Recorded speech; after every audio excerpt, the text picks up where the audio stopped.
Aloha family, we are live on X, Kick, Rumble, Instagram, quite a bit of others. Did I say Kick, Rumble? And also we're going to be live on Spotify and Apple Podcasts. So for those of you that are here with us in a live stream, thank you for being here. I would definitely appreciate any type of sharing, reposting to get this out. It should be fun. We've got a very special guest today, and just want to do a little bit of housekeeping for anybody that is here today on a live stream. We're doing something a little bit different. We are going to do a podcast recording, but we're also going to include you guys as the audience to be able to kind of engage. So we're going to have a conversation, and then we're going to open up for questions later on in the broadcast. So while we're working everything out in the background, putting our phones on silent, making sure I got all my notes ready, we're going to get started. And here we go. Today's episode is brought to you by Archon Mounts. They are the premier mounting solutions, keeping your devices within reach. Whether you are a content creator, a medical professional, a weekend warrior, maybe you're a gig driver and, Uber, Lyft, DoorDash, you're one of those heroes, well, go to archon.com, get yourself a tripod or any mounting solution that you require to do your job with excellence. You could be maybe a professional photographer. They have DSLR mounts. Maybe you like to jump out of airplanes. They have actually GoPro mounts as well. Maybe you're an airline pilot. They actually have equipment and mounts for you if you're an airline pilot. And we're going to talk a little bit about flights in a little bit. But so go to archon.com. Get yourself a really sturdy, robust tripod from Archon Mounts. Be sure for the promo code, put in Hawaii, and you get 20% off your entire order. That's archon.com. Also, family, our new merch is out. For those of you that don't know, we actually do have merchandise. If you go to my website, links are all in my bio, t-shirts, pickleball paddles, all that good stuff. And there's a lot of other stuff you can purchase through there. And thank you again for your support, and much appreciated. Once again, family, I just want to say thank you for those of you that have really connected with us over the years. We started this journey back in 2015 of live streaming, doing podcasting, content creation. And one of the spaces or the corners of social media that I've gotten very comfortable lately is doing podcasting. So today, family, we've got a very special guest. His name is Dr. John Streukens. I hope I said it. I should have double checked, but Dr. John Streukens, he is a clinical psychologist. I'm going to read his bio real quickly. So if you don't know who he is, you will after I read this. He spent over 3 decades providing treatment services to individuals, couples, and groups with psychological and substance use disorders. He has come to appreciate that every individual gets to make their choices. Some gain recovery and some don't. Paramount to the process is to be respectful, non-judgmental, and allow the individual to decide their recovery path based upon the best recommendations and resources available. He has an ability for compassionate understanding and directive dialogue that comes from years of experience. He's also an expert in clinical psychodiagnostic assessment. He's conducted well over 5,000 assessments in this area, and he continues to enjoy this work. And beyond this, Dr. John Streukens is a contract instructor at 2 universities and provides instruction in psychopathology, lifespan development, personality, theory of counseling, and intro to psychology. He is also engaged in providing clinical consulting services with first responder organizations. Family, there's a lot more to him than just a bunch of credentials and bios. He's actually I just found a way of some cool little things that we connect on. So we're going to get a chance to meet with Dr. John in just a second. And once more, family, if you're enjoying this, do me a favor, make sure you click the follow button, repost this as well to all of my family and all the live stream platforms. Thank you for being here. We will be live with Dr. John in 41 seconds.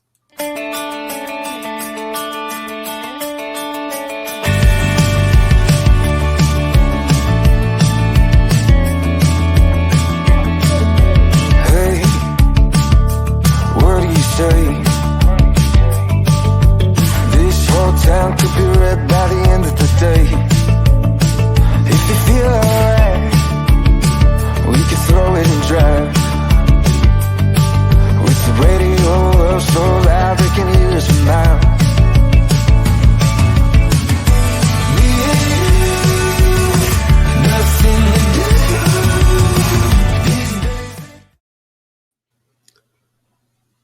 Dr. John. I hope did I say your name correctly? I should have asked earlier. Did I say it properly? You did. That's some intro.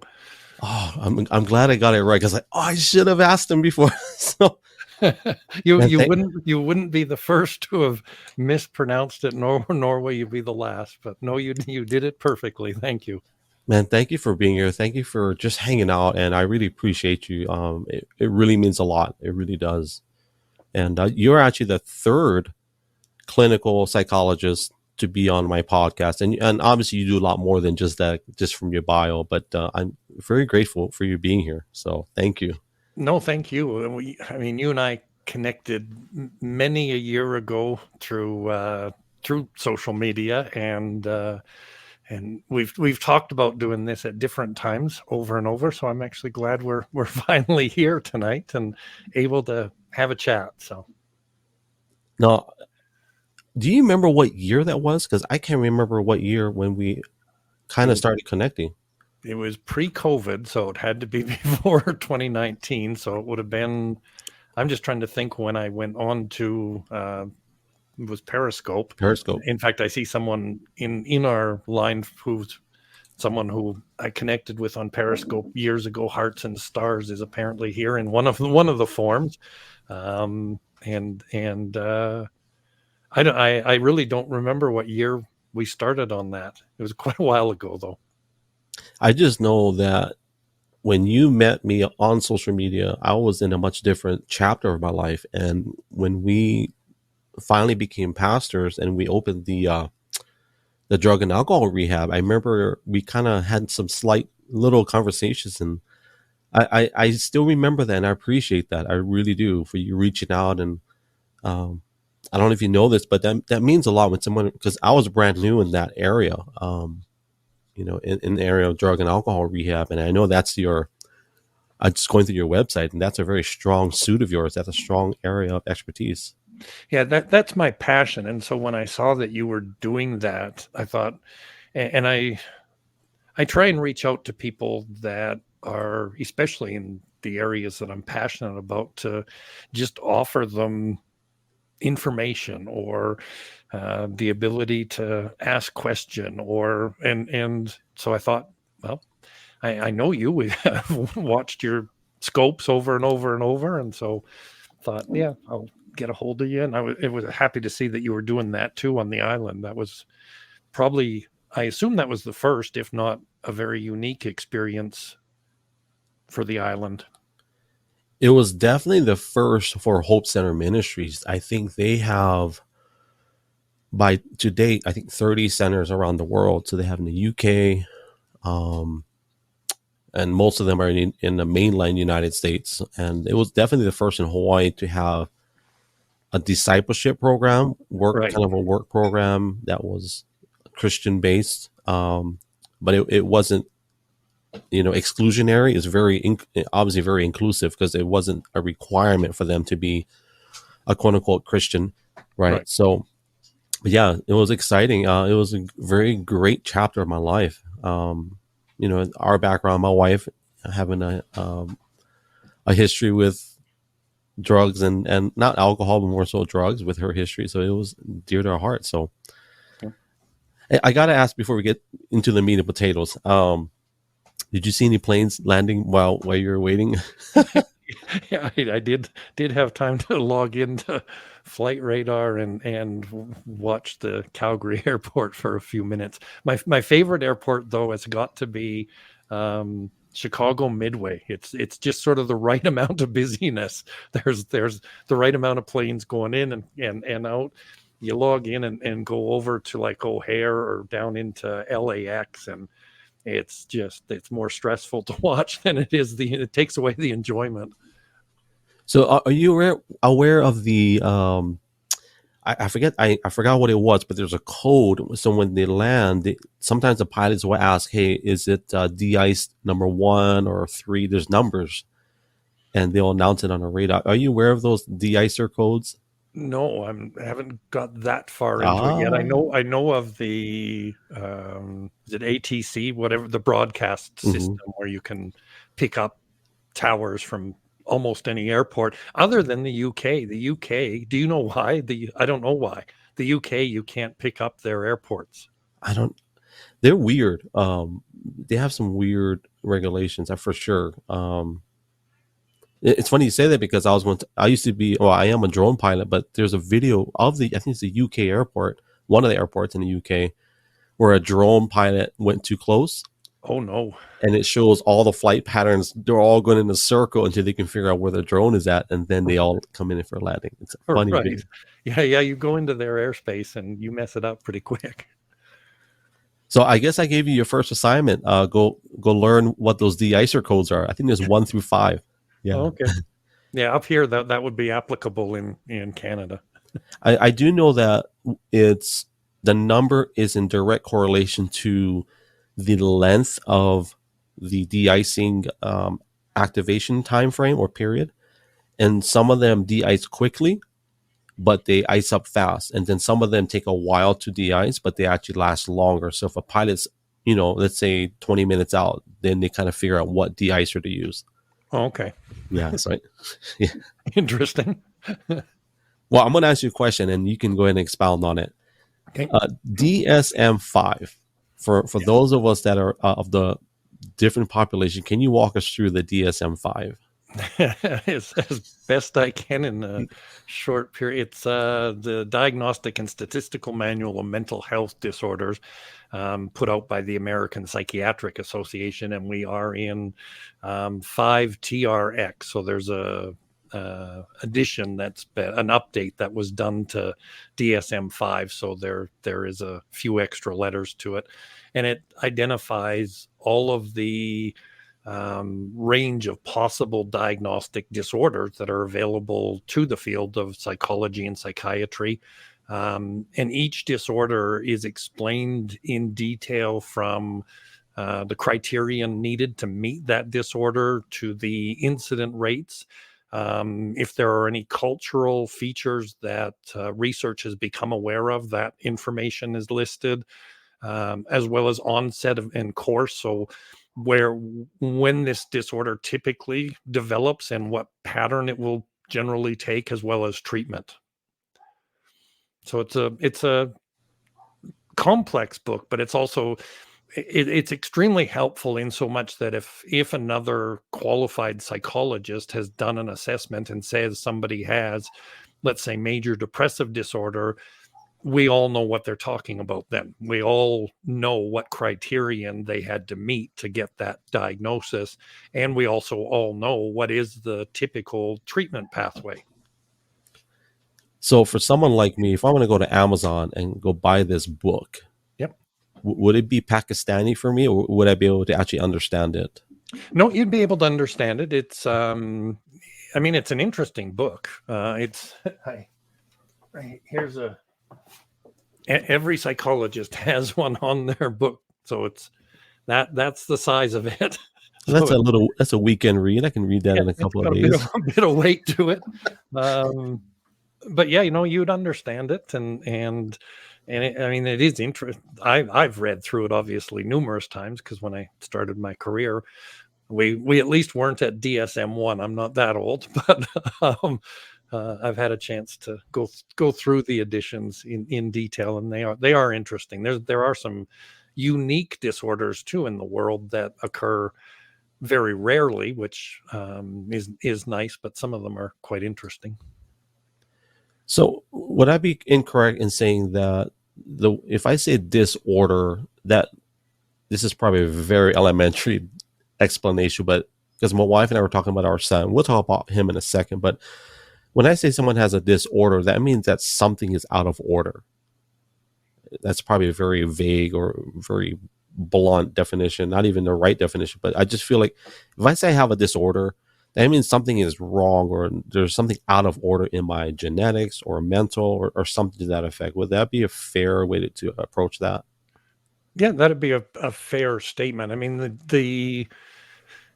There are criterion that, like when we talk about the DSM, to stay with it too, for something to be listed in the DSM, and there are certain criterion that have to be met for it to go in, of which, of course, is the feature that somebody is psychologically distressed by whatever is occurring in their world, either thought-wise or behaviorally or mood-based. There also has to be features of it being unusual or abnormal to the culture. So it's not a culturally either acceptable or standard behavior. And so, and then of course from there we get into the criterion, but there are features that, and so yeah, being out of order, that there is something for an individual that thought, mood, behavior wise isn't functioning the way that would be typical. You know, I grew up in the 80s. I'm a product of the 70s and 80s. And I don't remember, of course, I was probably naive on top of that, but I don't remember there being so many different diagnoses when I was growing up. And I feel like today there's a lot of so many different types. And one of the ones I was going to ask you about was autism. I don't remember there being such a heavy amount of people having autistic type characteristics. Is that true, or is that just me, like, subjective point of view?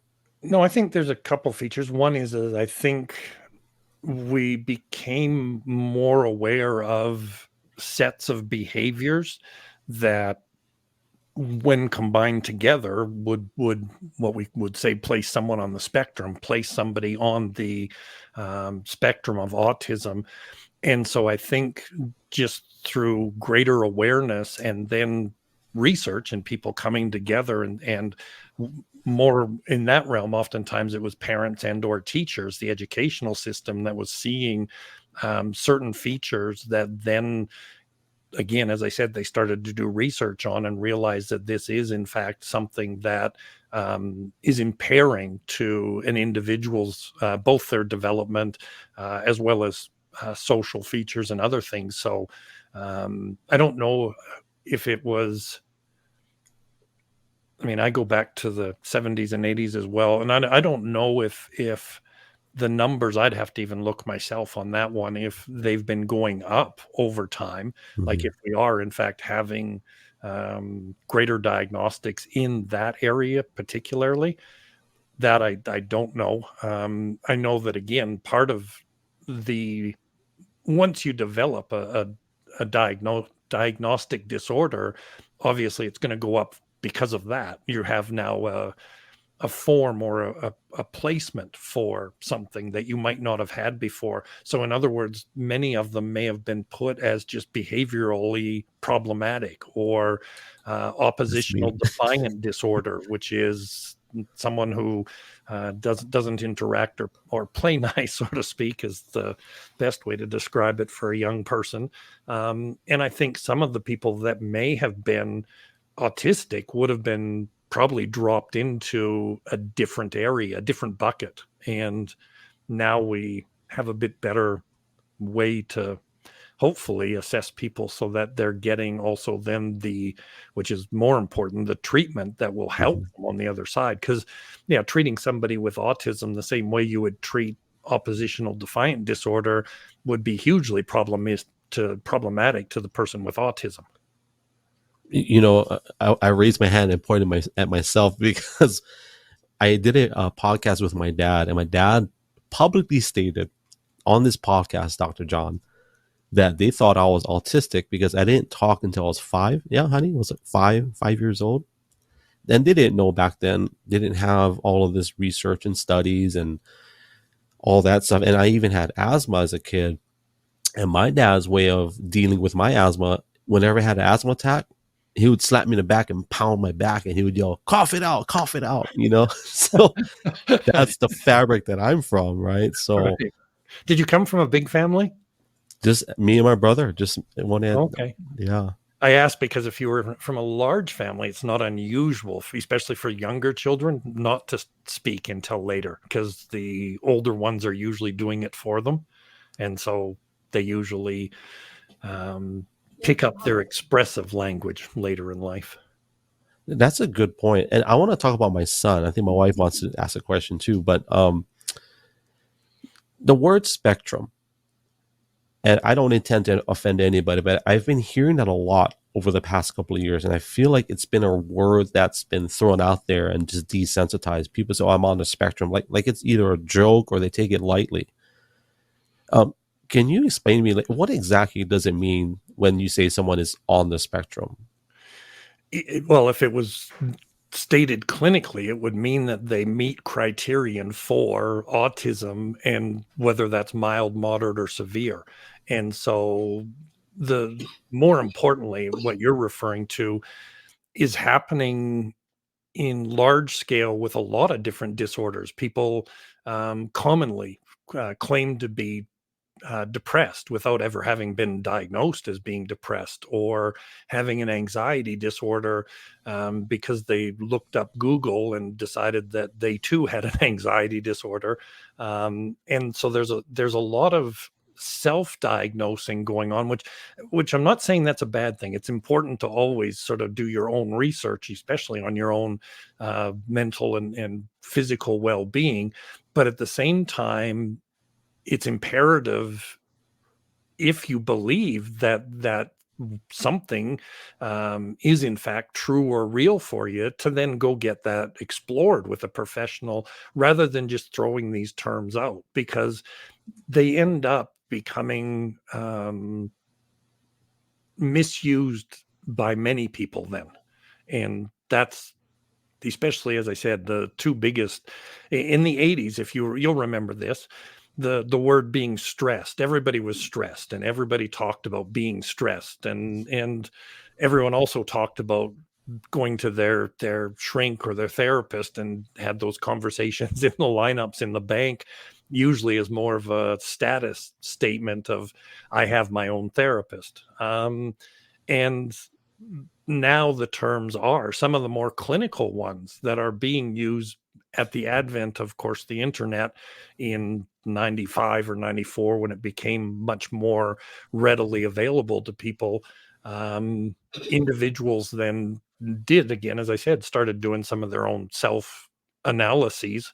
But it'd be akin to, and probably the disturbance I have with the mental health ones, if somebody looked up and determined that they might have pancreatic cancer, they wouldn't just walk around going, well, I have cancer. They would go and make sure that they have or don't have a diagnosis of that. But with mental health, people feel inclined to be able to just throw these terms out like it doesn't matter. And for people who have these disorders too, it can be quite distressing to them that someone is using it so flippantly. Well, if someone is using it flippantly, I would make the argument that it might be indicative of another disorder. yeah, yes, it might. You are correct. I mean, you never know. I mean, you never know. Good point. But I'll say this: my son has what is it, honey? Sensory processing disorder. So sensory processing disorder, and actual diagnoses. And for years, I would not, and just as a father, because I didn't understand it, but I would not, you can ask my wife, I would not speak that or declare that. I felt like I'm not going to declare that over my son.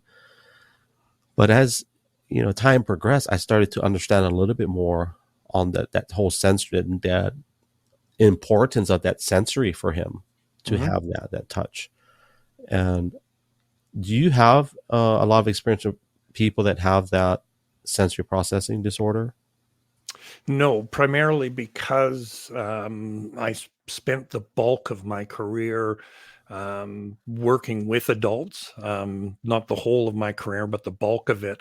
And for the most part, something like that is something that is seen more as a childhood diagnosis, and not that it necessarily goes away, but the treatment and the treatment providers are usually child psychologists. Mm-hmm.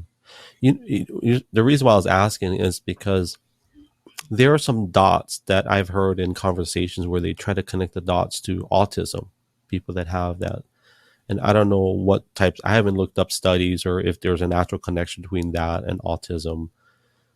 I personally don't believe that, but like I said, I haven't studied it into any degree whatsoever. So, And the connection might be because it's not unusual when individuals have um, uh, different processing and disorders along that or in that area, that they have co-occurrent disorders. So not necessarily that these are tied directly to each other, but someone may have two or three disorders at the same time.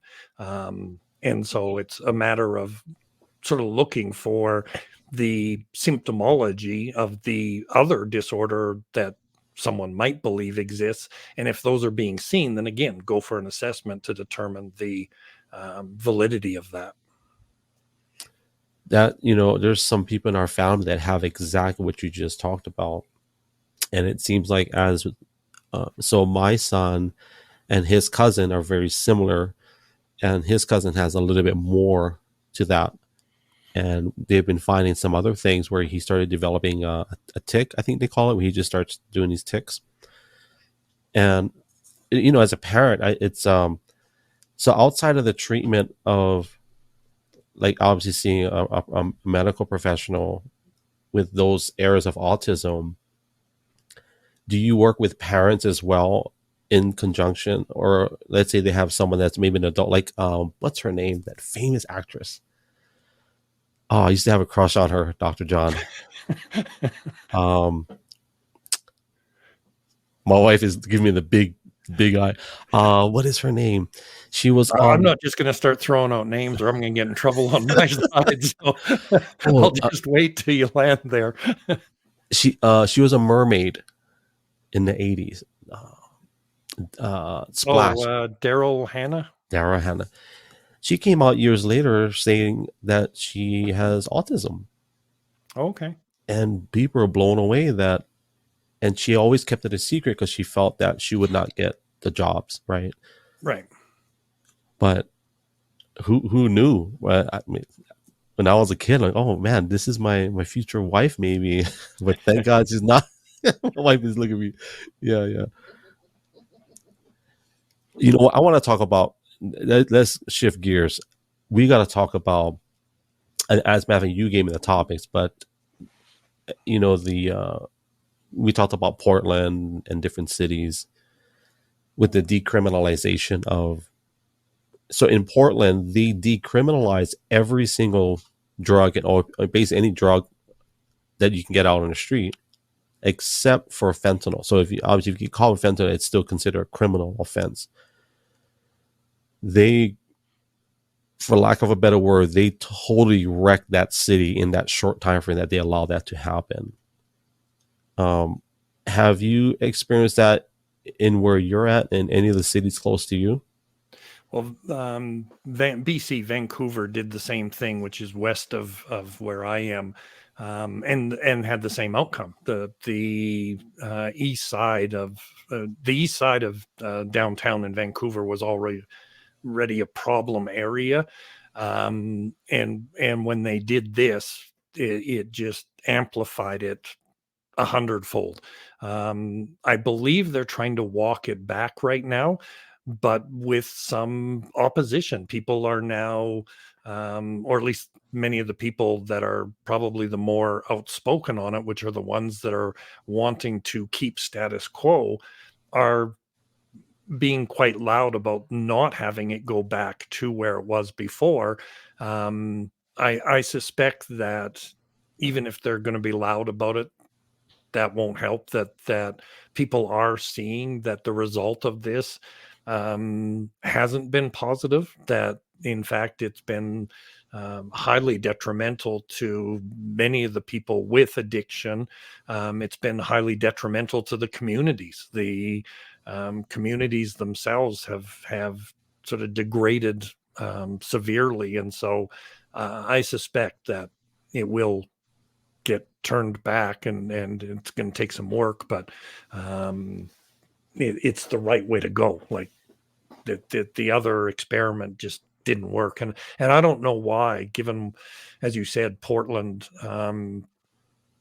Vancouver did this after that. So it's not like they already didn't have an example of how badly this can go and still move forward, which behooves me onto why they make those decisions, but they did. Now, was it political in your area as well, or was it? We're how do I describe where Alberta is a unique province in Canada. Lack of a, we're the wild west. We're the problem child to the country. The province that I'm in probably has the most conservative perspectives across the whole of the country, and so like we generally have opinion different than other provinces, and maintain that too, though. The comment you said is that they want to walk it back. Portland's the same way. I don't know how they're going to walk it back, because a lot of that came. The things that came with that was funding, right? So a lot of it was obviously political, and then of course it was an experimentation that had gone severely bad to the point where, and this is, I don't get political. I could care less about the politics of it because I'm not from here, so I could care less about the politics of Oregon. But I do see it where even in the media where they talked about even the people that pushed this proposals, they know that it was a mistake.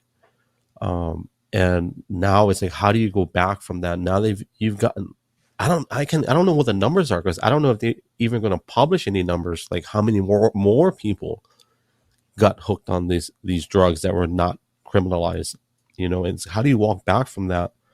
Because I mean, I don't know what, if you have a solution how to walk that back, but no, I wish. I mean, we've been in this, which is still ongoing, the opiate epidemic that has gripped all of North America, and for years. And we aren't any closer to any solution on how to resolve that, on how to fix that issue when we're having, in the U.S., it's hundreds of thousands of people dying every year from overdose. The sheer numbers to this just are above belief that this is where we are, and that we don't have a solution. I mean, I've heard one person explain it. Imagine if the airline industry was killing 100,000 people a year.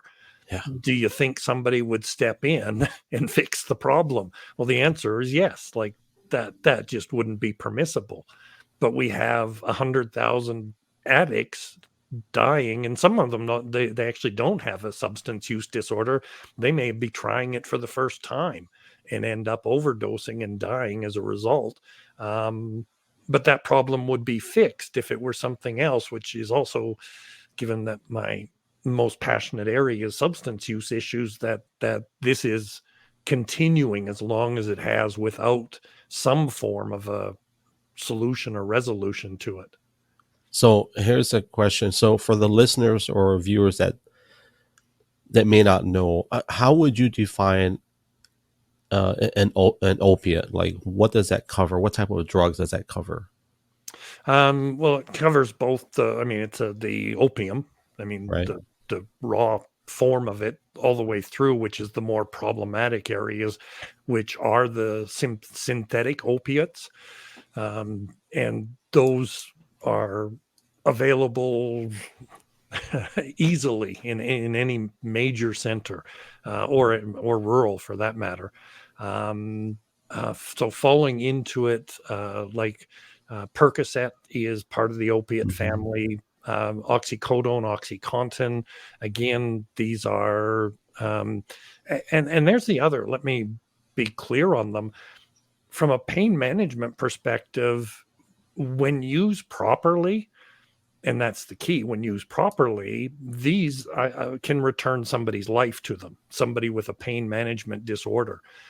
Unfortunately, as I think everyone knows, there was some nefarious activity around the whole area several years ago, which increased the utilization rates, and then from there it's just taken off, and that's where we've lost containment of it. And unfortunately, that's what again is contributing to having these ongoing large overdose ratios, including, part of it too is, if there wasn't the demand, there wouldn't be the use, and there is a large demand for it. You hear all the various governments talking about South America pushing all these substances into our countries. The reality is if there wasn't a demand there, they wouldn't be pushing them here. So Without that might be the bigger question: is how do we get rid of the demand? How do we, and that one again, I don't know if that'll ever happen, because as long as we've sort of walked the earth, we've explored for substances that Mhm.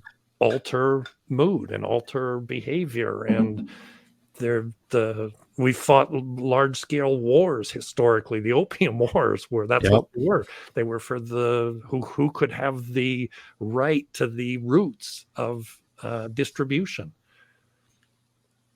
So I was going to refrain from going to because it could be considered a conspiracy theory, but the Sackler family, very wealthy off of that industry. Oh, many people became very rich and still are. Yeah. And there's the other side. My wife and I always say when we're looking, especially conspiracy, follow the money. Just go watch for where and you'll find your answer, because usually it's attached to some form of greed. The human beings have a knack for falling into that area, but there's money on both sides of this. Right. There's a huge amount of money on the distribution and usage side, and there's a huge amount of money on the treatment side. And so people, for lack of a better term, people are winning on all sides here. I had shingles, I think I was in my mid-30s. And I went through what I believe, I didn't go get diagnosed, or I just really felt in that very dark place just because I wasn't working. I was not physically able to work. And I had to, shut all the doors and windows, make it dark. So I had that sensitivity, obviously the pain. Yeah, the pain is something. I had shingles when I was in my 30s as well. And when it first hit, I was playing hockey then. Sorry to interrupt, but Go ahead. I was playing hockey then. And I thought I had pulled my groin because it was so sore after a hockey game. And I thought, I must have done something. And then 2 or 3 days later, I thought, well, usually I'm back to normal before we get back out on the ice. And it wasn't fixing. And then my back, the pain in my back, and I looked in the mirror, and I had that rash. That's the worst. It looked like somebody took a blowtorch to my lower back, and I'd never felt pain like that before. So I know exactly what you're speaking about. I heard that's the worst, to have it in your back, because how do you sleep? I mean, it's crazy. My dad had it recently. I had it in my 30s. And mine was on the right side. But I remember, I can't even remember what I took, but I remember the doctor said, hey, I'm going to prescribe you this, and you just take X amount. Obviously, it was Oxy or hydrocodone, one of those two. Yep. And I felt great. I mean, I ain't going to lie. I was like, I feel amazing. And I slept good. I still was out of work for almost a month. Yep. It didn't matter how good I felt. My body wasn't healing fast enough. So I know that feeling, and we talk about the Sackler family. I did look them up. First I thought, oh, they're just conspiracy, theorizing this. But then when I looked them up, there's a lot of things tied to the money and the family, where they knew what they were doing and still pumping more, and even paying off whoever they need to pay off to make sure that they have distribution rights, almost exclusively in the United States. And I know part of the other sort of facet to all of that was the whole area of not just sort of the distribution features and factors, was that individuals, I mean, once they get connected to one of these substances, and if it lasts a moderate level of time, and you probably wouldn't have experienced it with shingles, it wouldn't be long enough, but they develop tolerance very quickly. And that feeling that you just spoke of, which is what people experience usually the first time they ever take especially a strong opiate, never comes back though. Once tolerance is built up, they don't get that back again. And so, I mean, that's the adage. People say that many of them are chasing that first high. They're trying to get that, and they'll never land there again because their body has adapted to the substance itself. And people can get to, which again we know, really high levels of intake of this stuff. Whereas if someone just without regular use of it took the amount that they take in a day, they'd be dead. Like there'd be but their body has developed tolerance. So if they're not getting that initial high, what is the addictive part that they're so addicted to if they don't have that first love, if you will? What, like, part of it is avoidance of withdrawal. That's a big part. Okay. That withdrawal is, especially to the opiates as well as benzodiazepines and opiates are probably the most horrific things to withdraw from. I used to work many years ago in a detox facility and watched people withdraw from substance. Most of the people on like heroin, morphine, or the opiates would actually walk out of treatment as soon as withdrawal kicked in fully, which would be at about sort of the 24-hour mark. Not that they wouldn't be starting withdrawal before that, but by about the 24-hour mark, one person explained it to me. They said, imagine your worst foot cramp, multiply that by 100 and put it through your whole body, as well as all the other stuff that's happening, and they walk out and use. And so part of what happens now is most people with opiate addictions are medically managed through different, it's medically supported recovery, where they're given Suboxone or one of the medications that helps offset withdrawal so that they can stop whatever substance they're using. Part of the problem to that, though, is they don't make plans on getting off the Suboxone. And to me, that can be a problem, so that they end up on that for life, which I'm not sure the issue's resolved for them, but that's for them to decide. But in any event, my recommendation to most people is don't stop opiates by like just cold turkey. It would be horrific. They oftentimes actually use the benzodiazepines to help also support people during detox. It makes the symptoms more tolerable if you're on Xanax or Ativan, which they then stop as soon as detox stops too. So there are ways for this to happen, and there's ways for it to happen medically safe, and there's ways that it can happen that, if not done right, could actually kill somebody. Well, one of the things I learned, in Hawaii when we opened that drug rehab center was, of all the drugs, because I would take somebody in, and whether we would pick them up from a detox or from the jail, from the prison, we would bring them in the center. First question I ask them, when's the last time you got high? And it's the same answer every time. Oh, it's been months.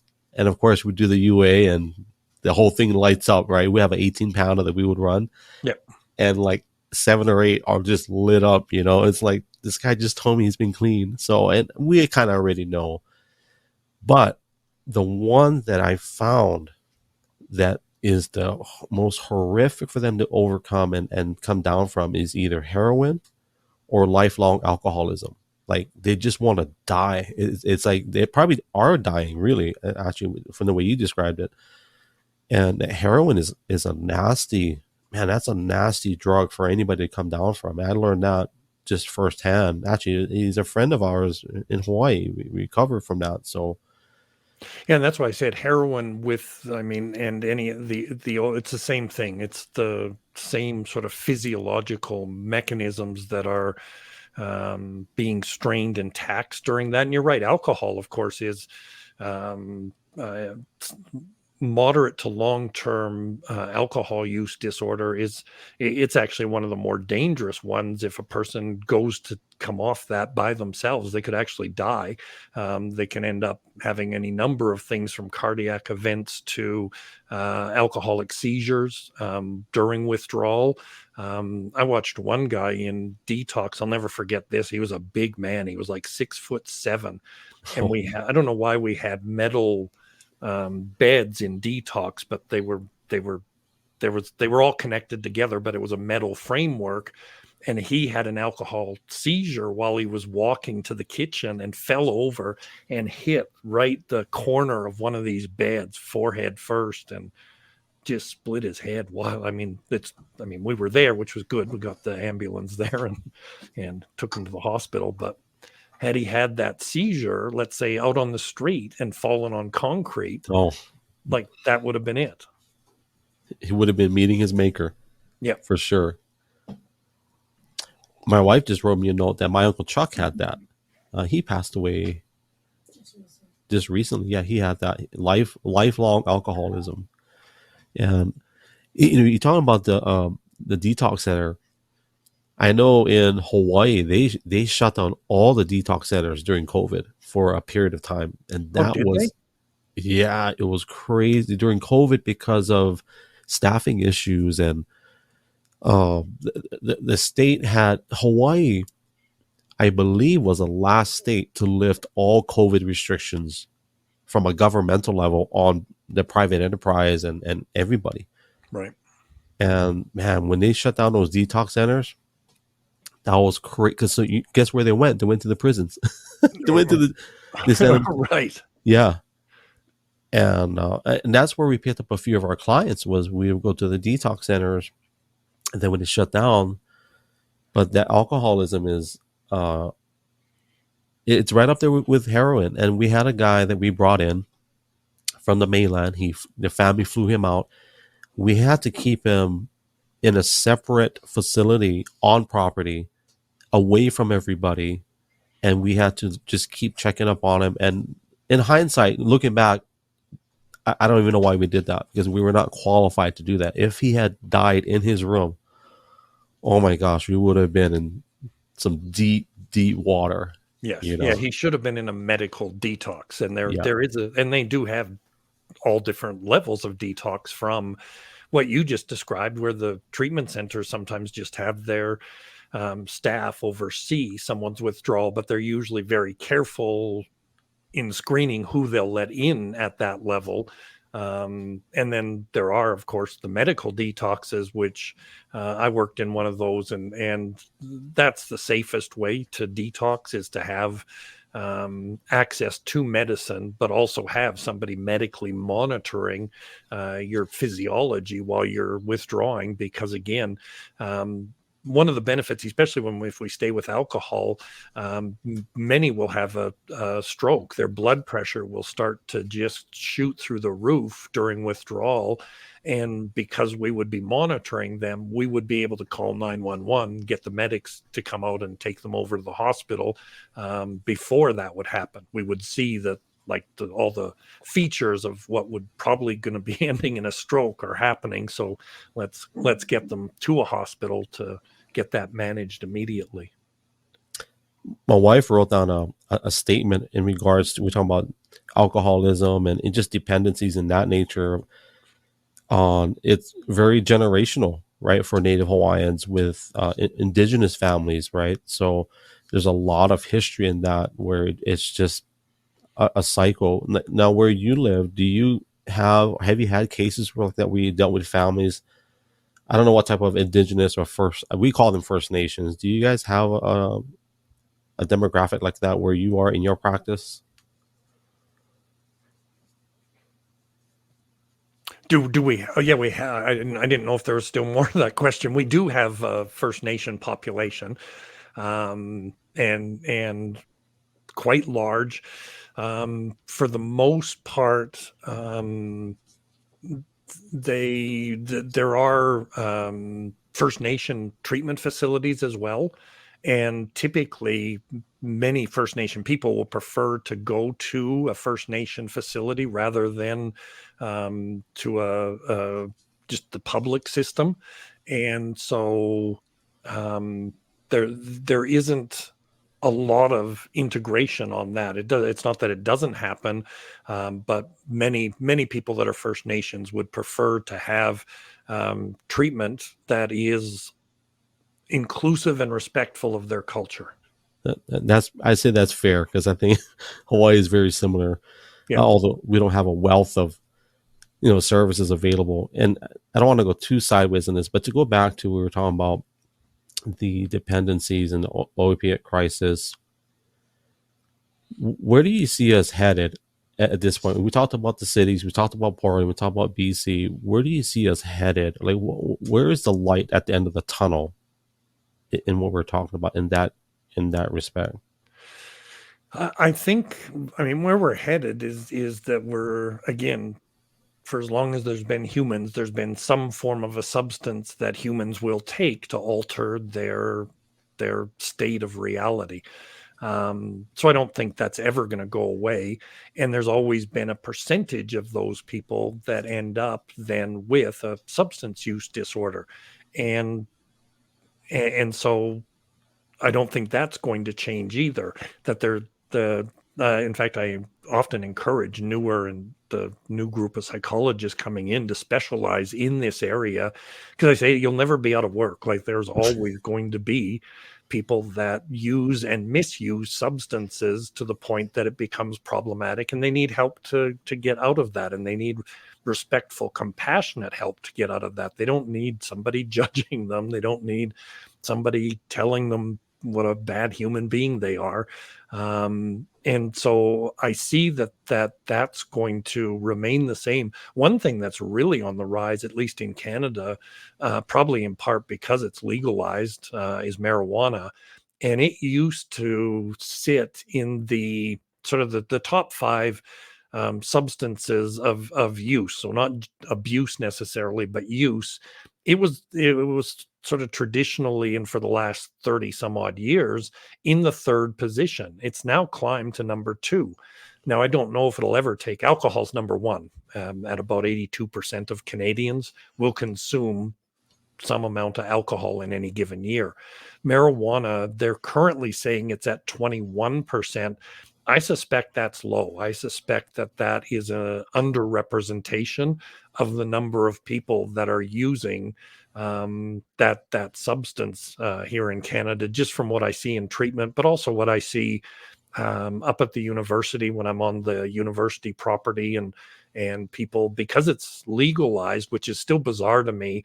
There are a number of students that'll go out to the cigarette smoking doors and go smoke a joint in between classes, which would be akin to going outside and grabbing a rum and coke or a brandy, which we wouldn't see happen, but they feel able to do this with marijuana or the vaping of it. And so I think that's going to be on the rise, and probably it'll stay in number 2, but it's going to go up. It's probably going to get into the 40 to 60% range. I think alcohol will always be number 1 in Canada because it's always cold there. It's not always cold here. I'm just kidding. We have a few cold months, but Yeah. like 6 of them. But other than that, you can't lie to me, Dr. John, because I got a Canadian in here. Her name is Sarah. She showed me her summer pictures. It's snowing in summer. Like, what the heck? But yeah, it does sometimes snow in summer. I just saw Sarah make a comment. It was 70 degrees here. To see that's a warm day. That's a nice day in Canada. 70s, just sort of perfect. hey, with all due respect to all my fellow Canadians, I'm a typical local brought up, born and raised in Hawaii. I've been in Oregon long enough to the other day, we were like, why is it so hot? And it was like in the 60s. And we were like, why is it so hot? And I was sweating. All of my family in Hawaii would be like, what is wrong with you? At 65 in Hawaii, we're pulling out our heaters. See, So, you adapt to it. Like yeah, I'm as you said, like when it gets to about 65 degrees, I turn the air conditioning on in my car. I'm going, oh man, it's warm in here today. I'm sweating. And my wife is part Puerto Rican, so we're naturally hot to begin with. But I don't think we're Canada ready yet. But so going back to the alcohol, I do believe alcohol. I mean, so with the marijuana, what are I don't even know because I've never smoked marijuana. I've never had an opportunity. Well, okay, let me rewind. I've had many Say, opportunities. you live in Hawaii. You Yeah. cannot tell me you've never had So opportunity to smoke pot. okay, let me rewind. I've had many opportunities, but I've never had the temptation strong enough to partake in that activity. Although I don't, demonize anybody that does. Hey, if that's where you're at, that's fine. That's just not for me. I don't need it, or I don't want it. But what are the negatives if it does take the place of alcohol? It does become number one in Canada. Like, are there anything negative ramifications of that? Because I know you're the one that brought it up, but is there a negative side to that?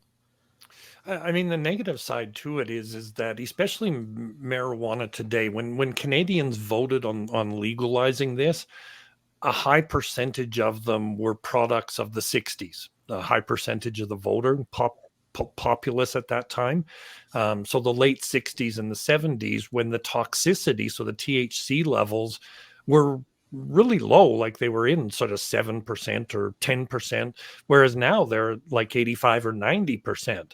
So what they were voting on was what they believed marijuana to be, which when they used it, they could smoke a whole joint to themselves, get a little munchies, and go watch some TV. If somebody smoked a whole joint to themselves with today's toxicity, they're likely to have some pretty good hallucinations and other features of psychosis or hallucinatory kinds of experiences.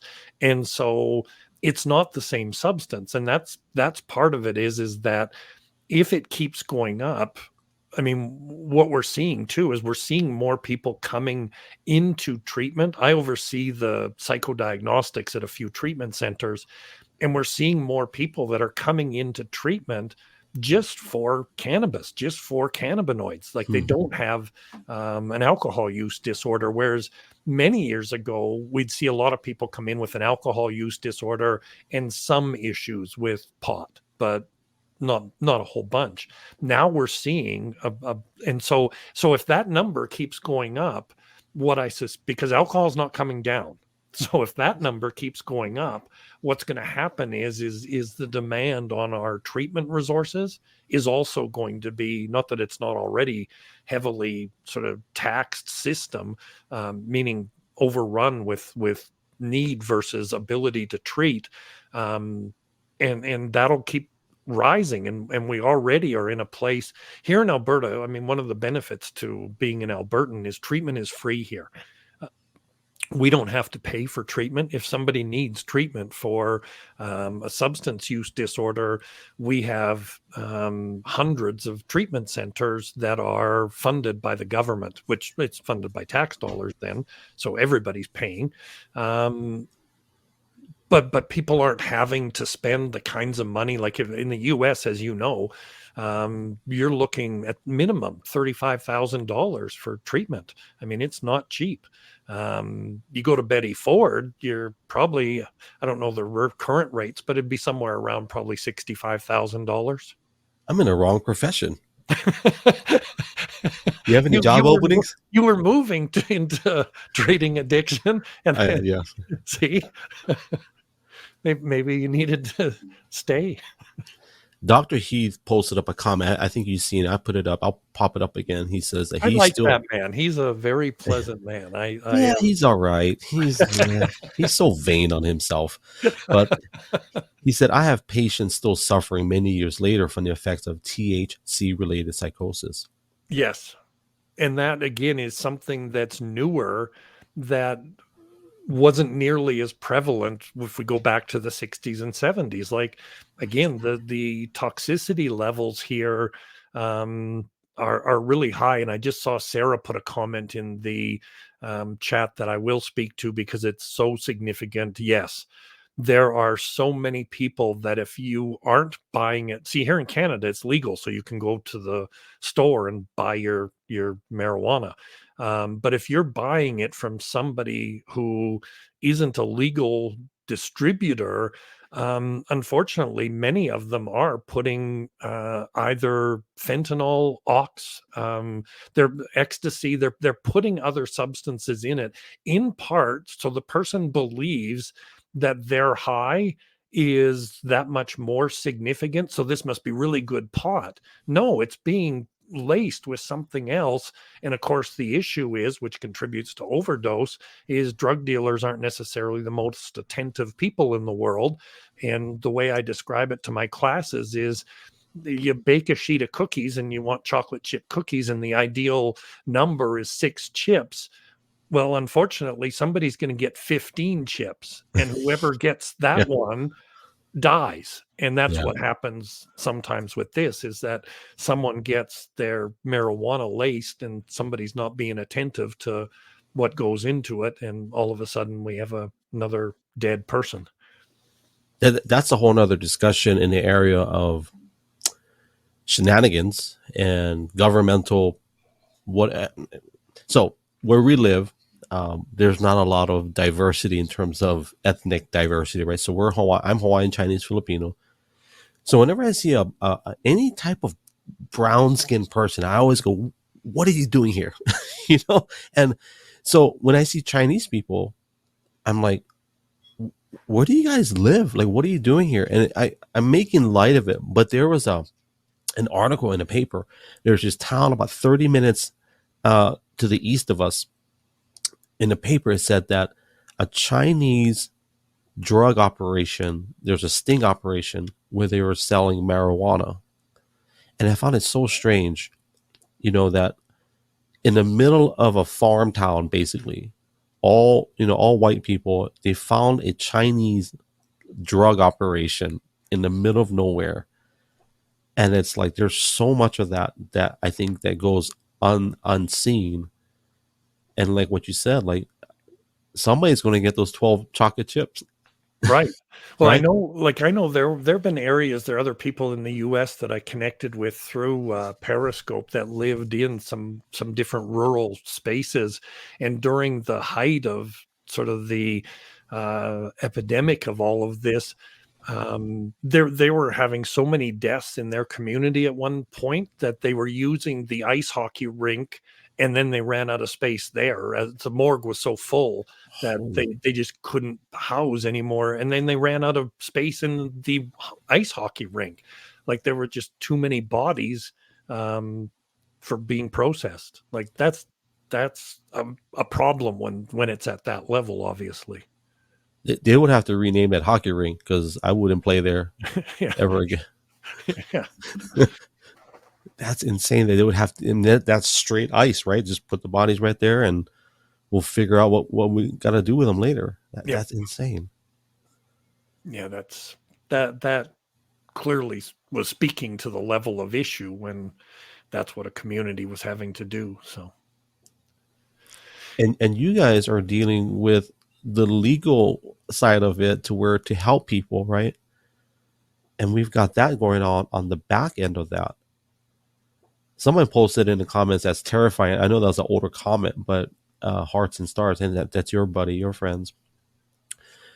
So with all of that, I feel like there's a bleeding that's happening. And then at the other end of the spectrum, we've got amazing people like yourself and Dr. Heath who are helping legitimate people overcome these things in a healthy way. Do you ever feel like you're up against like a tsunami or a tidal wave when we talk about stuff like this? Do you ever feel overwhelmed in that respect? Part of it is I don't think I ever let my lens get there. I just Okay. look at what's in front of me. I know that I'm probably a bit unusual as a psychologist in so much that I fire clients. I only have so much time and so much ability, and can only when I don't see people clinically anymore, but when I did, which was 35 years of it, um, if they weren't motivated to make change, it wasn't a judgment on them, but I truly, as you read in the intro, I'll let people make any decision they want about it's their life. So Right. if you want to choose to continue to use substances or whichever, or use them or believe you can use them minimally while you're got one foot in recovery and one out, um, I'll suggest you go see somebody else. And because I only have so much time, so much energy. I want someone in front of me that's motivated to change, and I'm jumping in both feet and giving them everything that I have and that they might need to get better. And I train my colleagues. I train psychologists now. I train them to do the same. Like, there's nothing wrong with terminating therapy and suggesting that somebody seek a resource that is more in line with what their goals might be. But my goals, if I'm working with someone with a substance use disorder, is to get them better, not half better, not partially, but to get them to a space where their life is no longer being negatively impacted by these substances. And there's pathways to do that. And I think you know that, having, again, been working in the area before. And so that's the space I want to share with a patient is let's get you to where you're happy again, where your life, you have your, and I've watched, that's why I've probably done this work for as long as I have, the degree of joy that you get to see on someone's face, usually in short term order too. Like, it doesn't take long. People from major addiction can be quite healthy within 3 to 6 months. That's fun to watch. That is, as a clinician, I got to tell you, there's nothing that makes my life better than to watch somebody get that and see what happens in their world. So the ones that don't work out for you, and you quote unquote you fire your clients, do you ever send them to a colleague? Say, hey, like, Only if they're matched clinically, but most of my sort of close collegial relationships, we all have the same sort of philosophical beliefs about how to treat this disorder. I don't think any of us are harm reduction. Now, having said that, we believe in medically assisted recovery, meaning that use of substances for the short term to manage a withdrawal process and get somebody to a space where they are off the substance that was driving their addiction. Most of us support that, but we don't support the harm reduction measures of handing out the substances and or everything else to use them. My statement to most people is when we do that, all we're doing is walking someone to the same place, just slower, but it's to their death. It's eventually they are going to pay the ultimate price, not me, but them. Well, I don't want to be a part of that. I don't want to do that to somebody. I don't want to say, yeah, this will work out for you, let's do it this way, knowing full well that the results are 95% of the time disastrous. we so in Hawaii, when we were in Hope Center, we've had some working relationships with other centers, right? So if we had to expel someone from the program, there was a time where we basically just, here, pack your bags and you're out the door.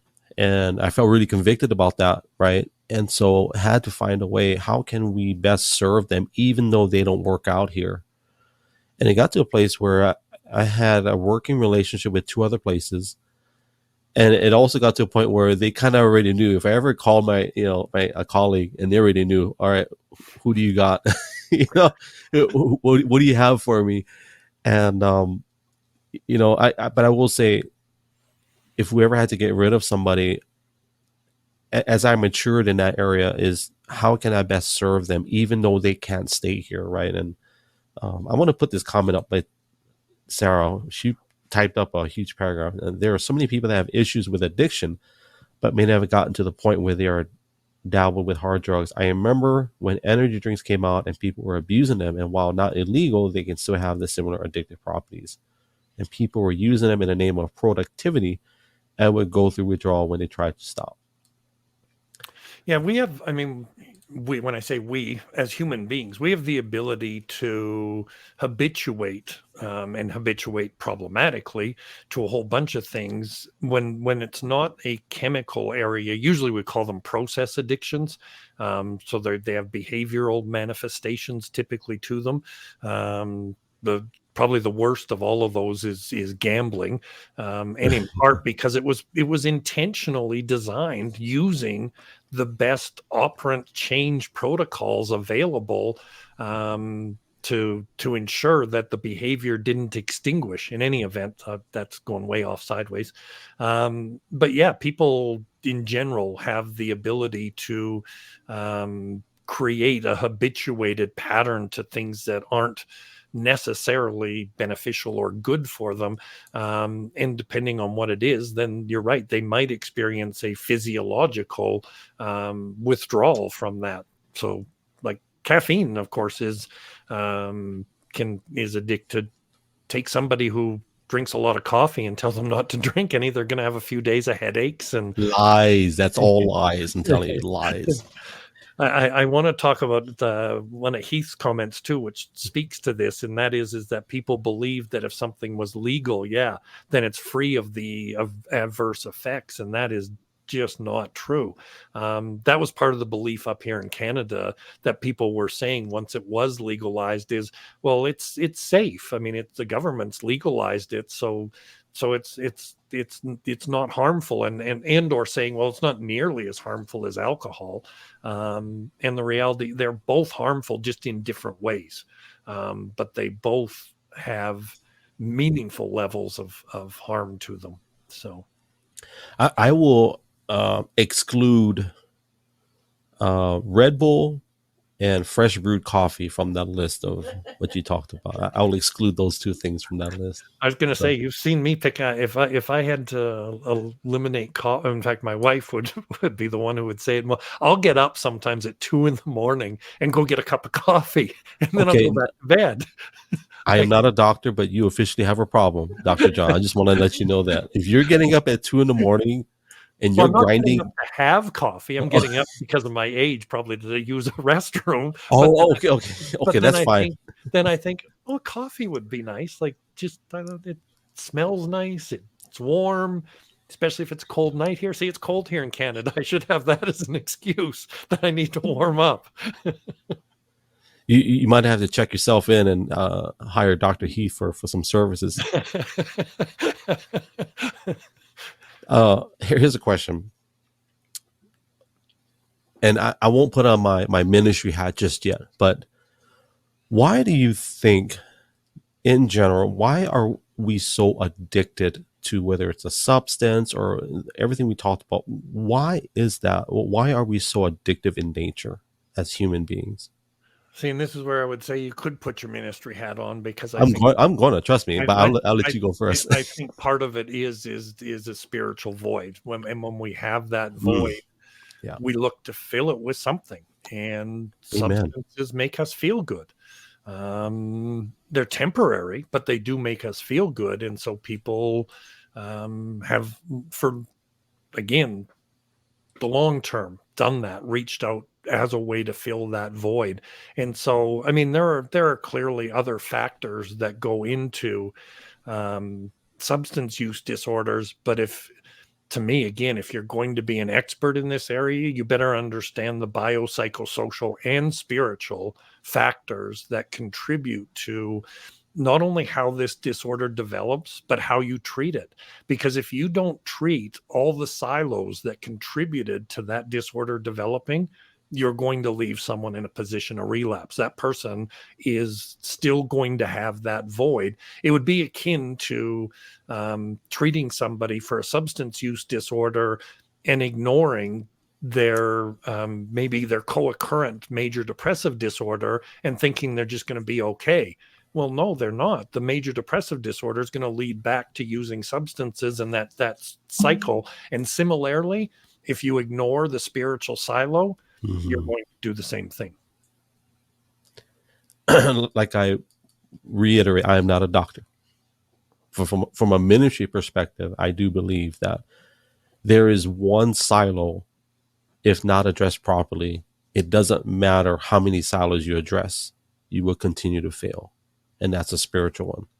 And I'm not taking away from obviously what you do as what you do, but I do believe that because there is such a heaviness, a spiritual heaviness, and we don't talk about this enough as clinicians, as pastors, that the spiritual heaviness of someone that is addicted to a substance, the substance is not necessarily the issue in itself.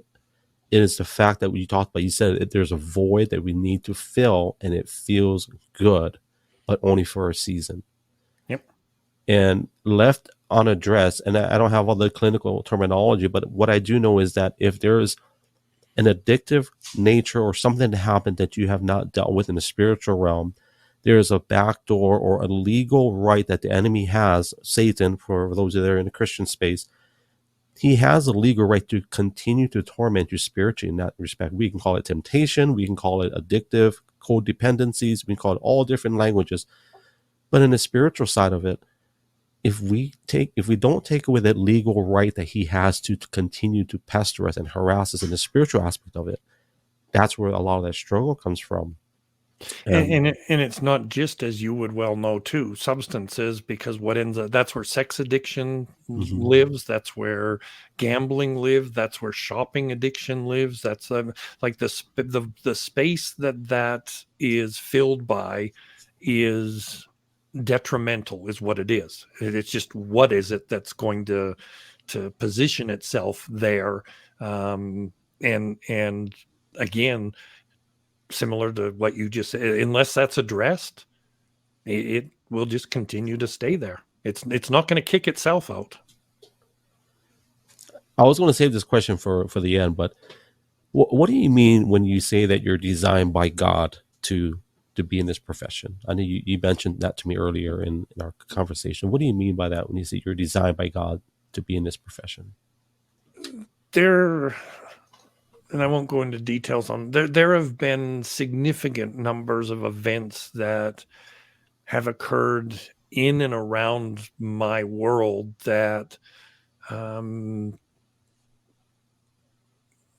clearly have indicated to me that I'm doing what I'm supposed to be doing, and from a spiritual perspective, doing that this is where God has wanted me or placed me or blessed me to be in, because it has been a blessing. I mean, it's hard work sometimes, but it's been a very blessed career.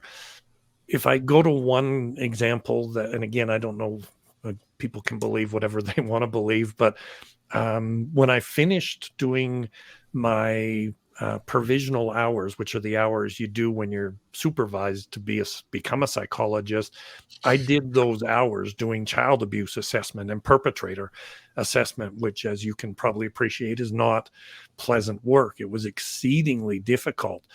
And I thought, at the end of that, I would say I was burnt out. Back then, that was the other thing. Back then, mental health workers didn't pay near the attention we do now, which I'm glad we do, to our own mental health. It was just sort of, you do this work, so suck it up. I mean, like, yeah, you should be okay doing it. Doing 500 child abuse and perpetrators assessments, especially at the age, I was really young. I was too young probably to do that job, but I was ready to quit in its entire. So I'd finished 7 years of schooling. done all my internship and my provisional hours, and was done. Like, I thought, this is it. Like, I'm finished. I said, so which I go to is, I prayed and said, like, you know me, God, you know that I need sort of concrete stuff, the abstract examples or some sort of abstract messaging isn't going to attentively inform me that I should stay doing this. So I need something that will tell me that I'm where I'm supposed to be. And so, lo and behold, because I had just finished all my hours, written all my exams to become registered, and you get a number, a registration number as a psychologist. And my number, which was 1981, which might seem like no big deal, but the year that, excuse me, need a drink of water, talking too much. Hold on. The year that I also was blessed, which I don't know if you know this, but gained my own recovery in addiction, was 1981. I didn't know that. I was going to approach that at some point, but yeah. And I thought, okay, like, I could have been 1982. I could have been 1980. I could have been 1980, like, whatever. There's always about 200 of us that register and get our certificates at the same time. And so, lo and behold, my registration number for the whole of my career was, and that's not the only, there have been numerous other things that have happened, but the one I'm willing to share was that one that was very meaningful to me. I went, okay, I asked for concrete. I didn't want abstract. That was concrete to me, that said, you're where you need to be. Well, I will say this, Dr. John. I know that obviously you were designed. That, to me, that's a given. But I also know that you were called. And I also know, on top of the being called, I know that you were chosen. And that's just something I feel in my spirit, like just what we're talking about, that you weren't just designed and just called, but you were chosen to be in a space that heavily needs someone that not only been through that, but got the expertise to approach it from a clinical level on top of a spiritual level. And I think that speaks volumes upon, we don't even have to go into detail on how or why you got to this chapter of your life, but I do know that this is not a mistake for us to be here today. And that's obviously, that's a given. This is no like, hey, I just wanted to talk. No, like, this is an ordained moment. Like, this is supposed to happen today on this conversation. And, I never went through anything in the area of drug addiction. My wife has, before we met. Her issue, I'm not going to use the terminology, but what's your drug of choice? That's what we would say on an intake. But her battle was with crystal meth, and I never had that. But I always tell her, just because my vices were not detrimental in physical health, much so the things that I dealt with, obviously very heavy in the spiritual realm too. Thank God it didn't go into the physical.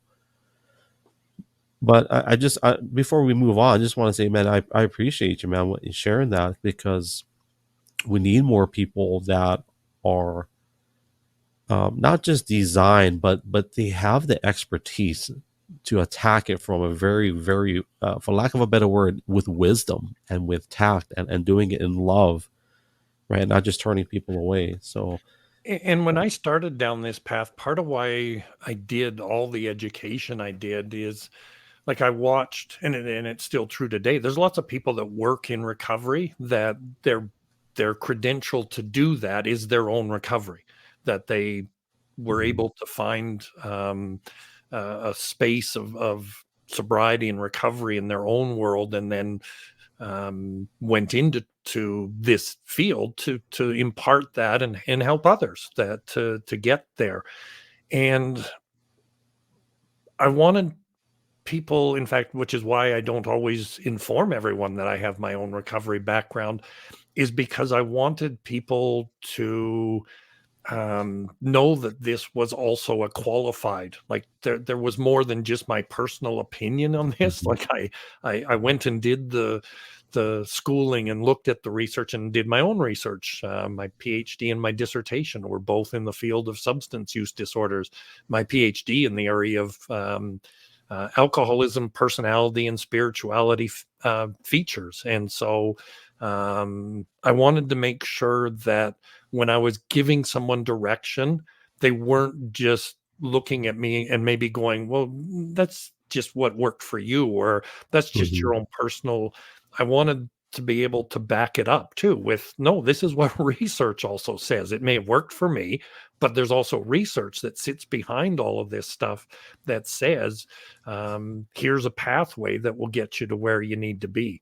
And so I didn't want to rely solely on my own background. So you got the cookie with 12 chocolate chips, is what you're telling us. I had really good mentors. I had really wonderful people. I mean, again, I look back at my life and was blessed in so many ways, that I didn't even know at the time. But age gives you some ability to look at this in larger and smaller pictures, both. And I had some really wonderful people. Like, anyone who gets to a space of having this level of education or experience didn't get there by themselves. The people helped somebody. And I had my wife included. I wouldn't have my PhD without. She was my main motivator to not only pursue but finish my PhD. Yeah, that's a story for another probably time. It went so sideways that it was a horror show. And So you've been going at it for 30 plus years, right? Is what you Yeah. were telling me? Yep. So you got your PhD when you were, what, 19? No, see, I didn't. I in Alberta, one of the benefits of working in this province too is that you can get registered as a psychologist with a master's degree. You don't have to have the PhD. Mm-hmm. So I had my master's and worked at that level for, I think, about 15 years before I went. So I went back to school in my mid 30s to do my PhD. And what should have taken about 2.5, maybe 3 years, if I had been sort of slacking on it, ended up taking me just over 10 years because of a whole bunch of mistakes. And again, I look at that experience and while I was in it was going, God, why am I even here? And part of what I learned, and and it wasn't what somebody had said this, is sometimes life happens on terms that have nothing to do with you, but it happens to you so you can benefit someone else. And so I learned by that state. I've had lots of things happen that I don't have any understanding for, but other people have been blessed by some of those experiences because I've been able to impart sort of my experience to their world. And so it really wasn't related to me. It was because God knew somewhere on my path, this person was going to be there and needed whatever that information or that experience or that life message or learning would be. And so it really wasn't about me. Well, that's just straight up facts. And I'll tell you this. I'm going to tell you what I told Dr. Heath. And I'm not going to ask you your age. I did make the mistake of asking Dr. Heath, but I'll tell you this. I don't mind saying my age. Oh, no. I'll tell you wait for your question. Well, here's what I'll say, and you can tell me your age. I'm just going to tell you what I told him, is that you age well. And you don't age like cheese, but you age like fine wines. And so you do age well. See, now if I were to say I'm 40, you'd go, oh my God, you're in rough shape, buddy. No, I'm coming up 60. You age well, I will say. I'm actually teaching for the first time ever. Like, I teach developmental psychology. When I picked up my syllabus and put it together last semester, I realized this is the first time that I'm teaching this class in the old age population group, and thought, well, I'm here. So what is developmental psychology? Explain that for our viewers or listeners. Oh, we look at psychological issues and psychological development across the whole of the lifespan. So most of developmental psychology, it's heavily weighted in uh, from pregnancy through to early childhood to middle childhood, roughly.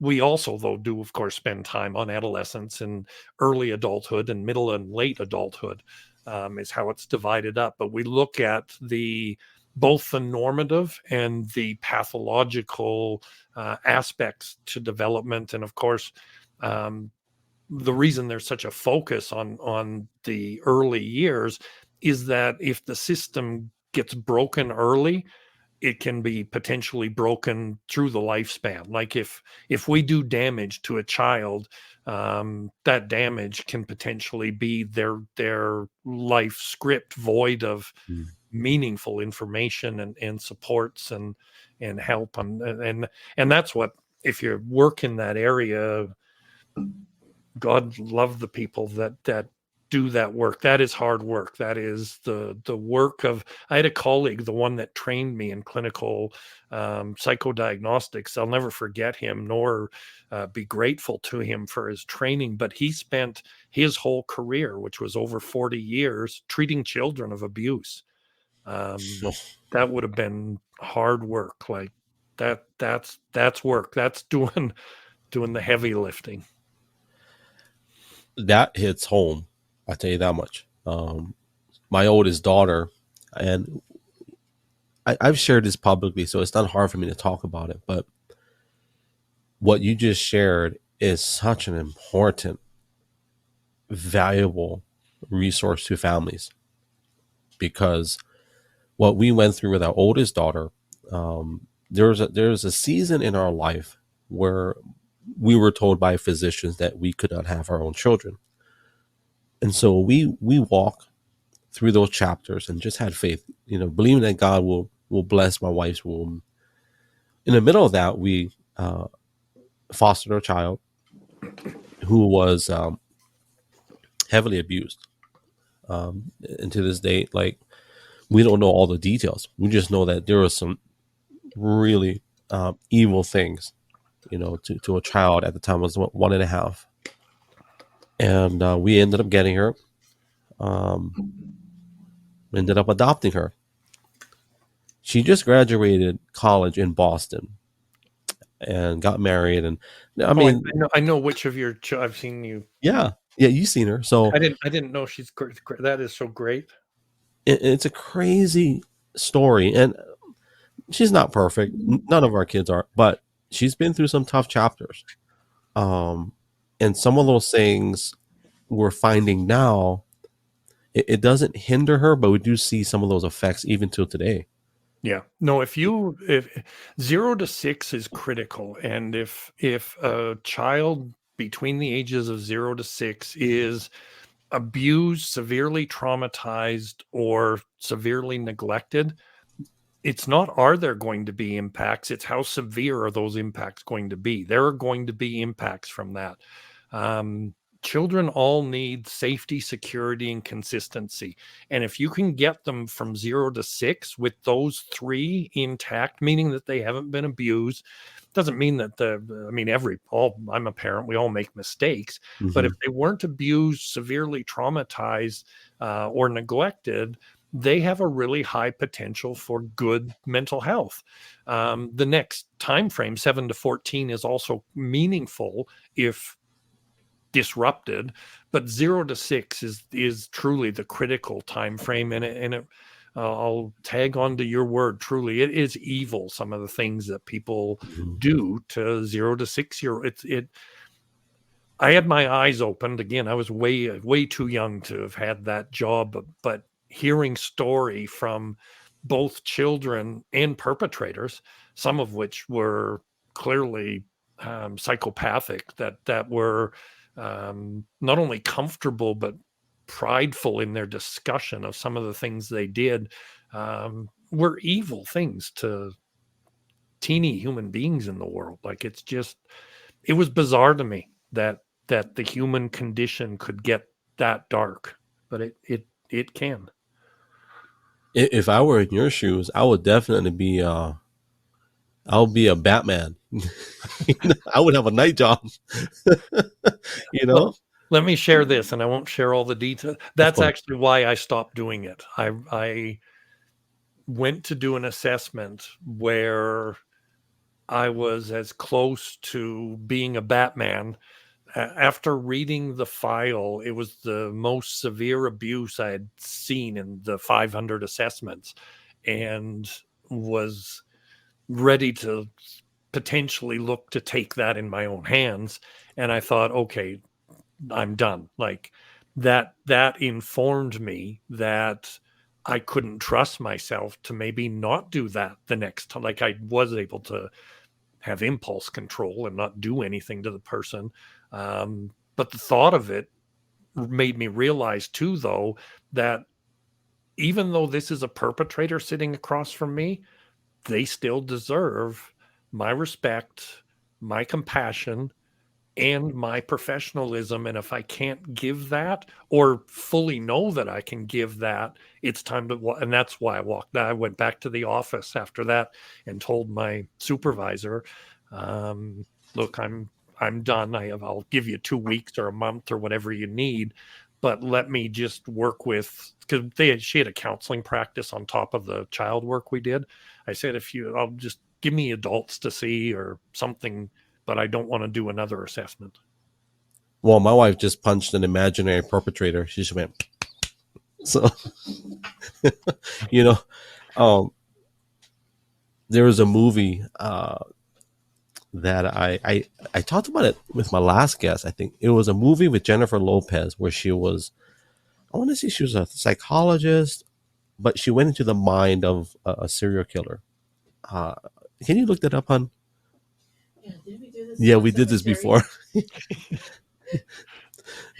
But my wife is so engaged in our conversation. She said, I would give him lickings. Jasmine's purpose. That's what we say in Hawaii. And I'll share this part because, and I think it's okay to share this. One of the things that we found out before we fostered her was that one of her siblings, who probably had addiction issues as well, she's a product of a mother who was using crystal meth. So I think she was 1.5, and her sibling had put her in a corner of this garage with a pit bull that the chain was just long enough to where it would be right to where it wouldn't bite her. But if she had gotten close, and so she had a fear of dogs.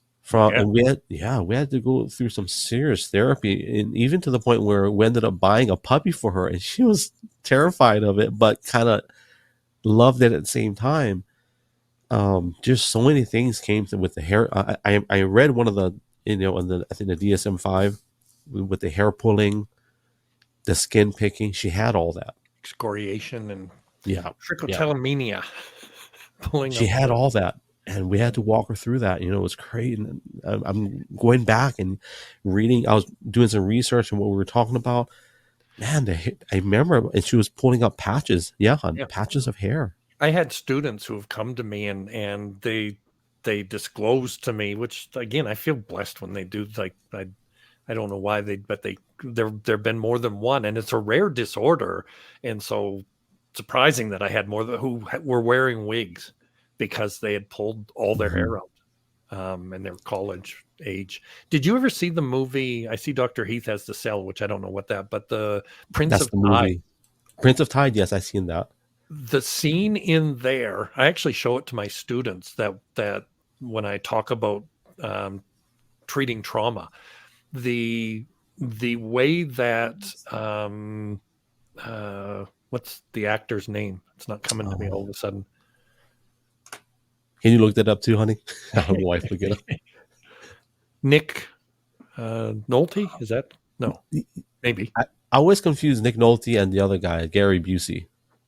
I think it's Nick Nolte. Anyway, the scene where he discloses the abuse is what someone did their research, because that's what happens to a patient. Their eyes glaze over, and you can see them transitioning into that space. Like they're not there anymore. They're not in your room. Their mind's eye is all attached back to that event.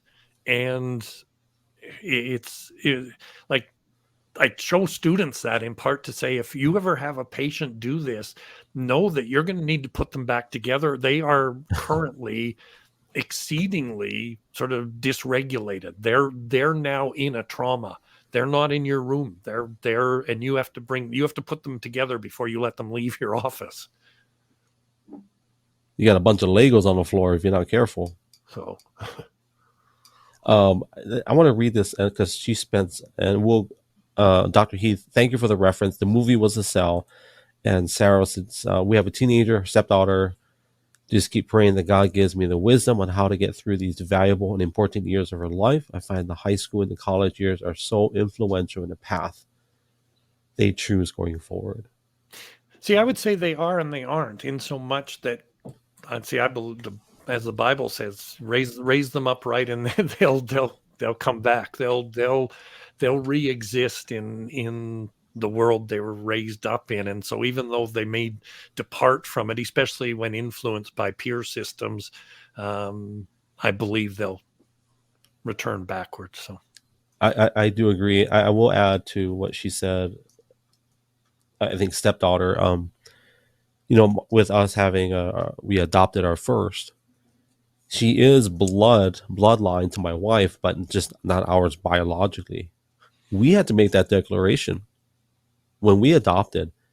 From this day forward, all that genealogy, all the genetics, and we understand the medical. We don't deny the medical and all the expertise, but from a kingdom, God perspective, from a spiritual perspective, she's mine. She's my daughter. She's my wife's daughter. She's our firstborn. We made that declaration. So everything moving forward, whatever accusation that the enemy may have had in the spiritual side of it, the spiritual silo, no more. Now, we still got to do the other 4 or 5 silos, right, Dr. John? So, see, we did the same with my family. We're a blended family. I never referred to my kids as stepkids. Yeah, amen. And they don't refer to me as their stepdad. We have always just been a family of connection and choice. But I'm their dad, and they're my son and daughter. We didn't differentiate. I believed differentiating that is problematic and potentially damaging. It suggests separation sometimes, and we didn't want that. We had a whole number of different sort of features going into our marriage, which made it where it is today, which is just past 24 years that I'm blessed with a wonderful woman. So the Brady Bunch. Yeah. No, I didn't have. I didn't have any coming in. Okay, so let me read this. Knowing when to discipline and when to let things slide, and try to encourage her, but still let her make her own decisions. I will say what you said about train up a child, in the way that I think one of the translations is in the way that they should go, or another one is in the way that they are bent, or in the way that they are created, right? So I think we all can agree that not every child has the same love languages or has the same dispositions, and we love. I always tell my kids, like, I don't love you more than this one, but I love you different.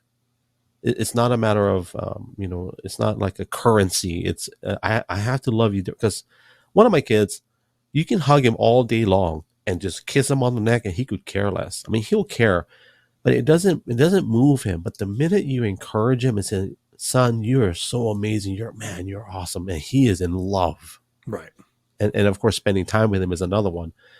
And with our kids, I agree with you that you put in enough bumpers. If for anybody that's ever played bumper bowling, put enough bumpers on there, and they may go out of the lane for a little bit, but they know where the lane is. Yep. And give them that choice. Well, and let them make a few bad decisions sometimes isn't a bad thing. As long as it doesn't cost them their life, there's still the opportunity to bounce back around. I saw that Eva has joined our chat as someone else from Periscope. I don't know if you remember Eva. I know a few Evas. I'm not sure if that's the same one. I have one Eva who is in Europe somewhere, so I'm not sure if that's the same one. This is a U.S. US. United States Eva. Well, thank you for coming back. Appreciate you, Eva. And then Sarah came in, and well, Dr. John, we're doing a Q&A while we're live. Are you okay with that? That's perfect. Yeah. Okay. And I like Dr. Heath's comment. There are no such thing as stepchildren. They're just children. Yeah. Yeah, I agree. You if you have them in your life, they're and you're the person responsible and responsive to be playing a role in that, then they're your child. Sarah said that preteen, she wasn't comfortable calling her mom, and you know that's fine. We're not going to offer any parental advice, but I just say, man, as long as your kids know that you love them, Yep, through it all. I mean, they can call you whatever. I can tell you this much, Sarah. I promise you this. I can. I'm not going to guarantee, but I can promise you this. I can almost. Okay, I won't guarantee. I'll say. I know she wants to call you mom, because if you love her the way that I know you, you're more of a mom to her than whatever happened to her in the previous situation with her life. So it's like my daughter. She actually rarely uses the term dad. She calls me Mr. John or MJ because that she's from the South originally, and so that's common language in the South is to address adults as Mr. and their first name, and that it just stuck for her. And she whereas my son does call me dad, she just has always called me Mr. John or MJ. So just to clarify, these comments I'm not Mimi, but my wife is commenting on my so our adopted daughter would call her Mimi for a very long time, because that was the name that our nephews and nieces would call her. So she would associate Mimi until one day the I's turned into an O. So from Mimi to mom. And so there's a progression, through that. And that's okay. To me, that's fine. Yep. Like, as long as there's respect in that, I think that for some kids, that's their bridge word. That's how they connect to what they really are feeling in their heart. Because no matter what comes out of their mouth, I know in their heart, at some point, that abundance, and I'm going to start preaching, but that abundance that's in the heart, at some point, their mouth will speak. Yep.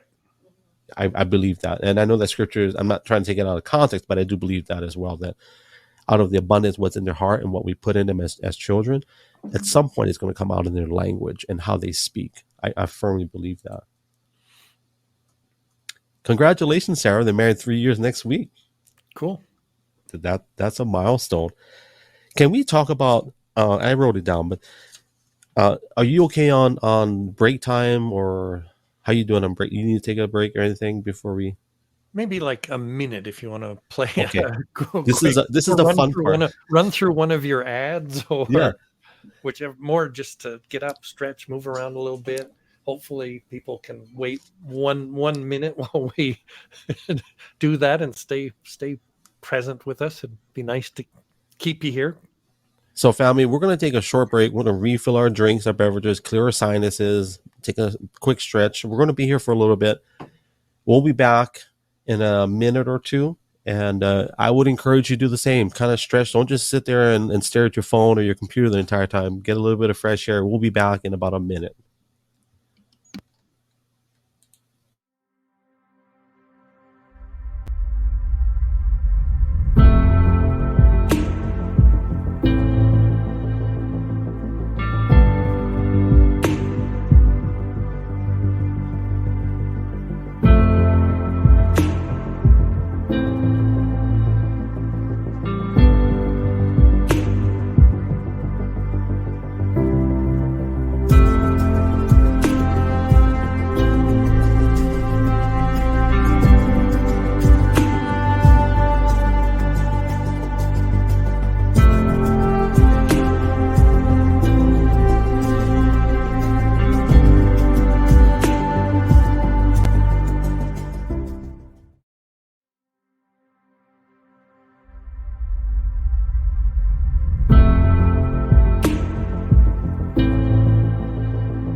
Sarah said it's hard being a viewer on the East Coast. Yeah, I was just typing in a response to that. That's what you get for living in Canada, Sarah. I'm just kidding. I met her in Hawaii. Her and her mother, and they came to. We had a musical event where my friend Larry was hosting, and I was so blessed to meet her and her mom. So, Did you see Dr. Heath's comment about your foreign language? he's such a troll, man. And you know what? We're going to keep it light for a second, but he thinks he can flex because he's got his protein drinks, and he's got the big muscles, and then he's got his psychology degrees, and whatever, Dr. Heath. You know what I have? I have a school of hard knocks. I'm building my MBA, so don't worry about it. I get them. In all seriousness, my wife is actually working on her master's degree in business, so we know that going that second chapter of life. My wife is a champion. She's been on the dean's list for 98%, I think, of her college career. I was going to say, very impressive, especially overcoming the addiction she did. There isn't a high success rate for that. That one is not easy, and so I'm sure, knowing what I do about you, and I've heard her in the background on different broadcasts, that I'm sure she credits most, if not all of it, to God, but at the same time, she had to walk in that pathway to get there. So, it's so I don't know the word, textbook cliche to say stuff like, as a married couple, we've been together 25 years, and it's for her to walk through seasons in our marriage where not feeling that she was good enough. To me, that's textbook and easy to say. I don't mean it easy for her, but because of the things she's been through.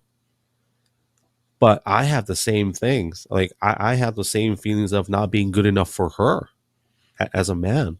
I walked through those things, and it's not because of things that were public, or it's because I know who I am. I know the chapters that I've written in my life that are not desirable. And so, isn't marriage I watch the current generation in this more of a hookup culture, and where marriage is passe, and I think I won't get in. I think I believe part of why that's pushed, but nonetheless, they're missing out on so, like, there is something about a 20-year, 25-year, or 30, like,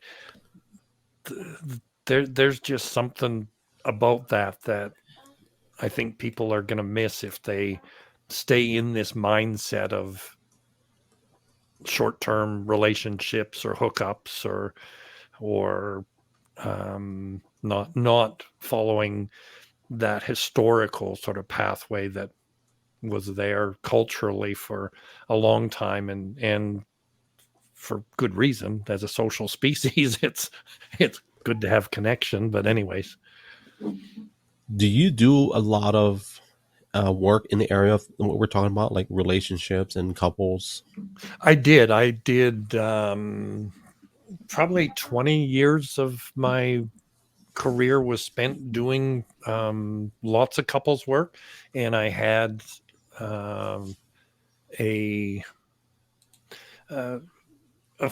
don't know, formulas. I had a protocol that I would typically follow with couples in order to get their marriages either back on track or functional again. And again, similar to addiction, it was so much fun to watch couples that engaged that process and did the work, be coming in where on session one, they were sitting either on the opposite side of the room or as far away from each other as they could be, to coming in and they're snuggling again, and they're holding hands, and they're engaging each other clearly in a way that is showing their new or reconnection. And that's just, I mean, there's something about watching that I felt blessed in that, to be part of being in that room and sharing space with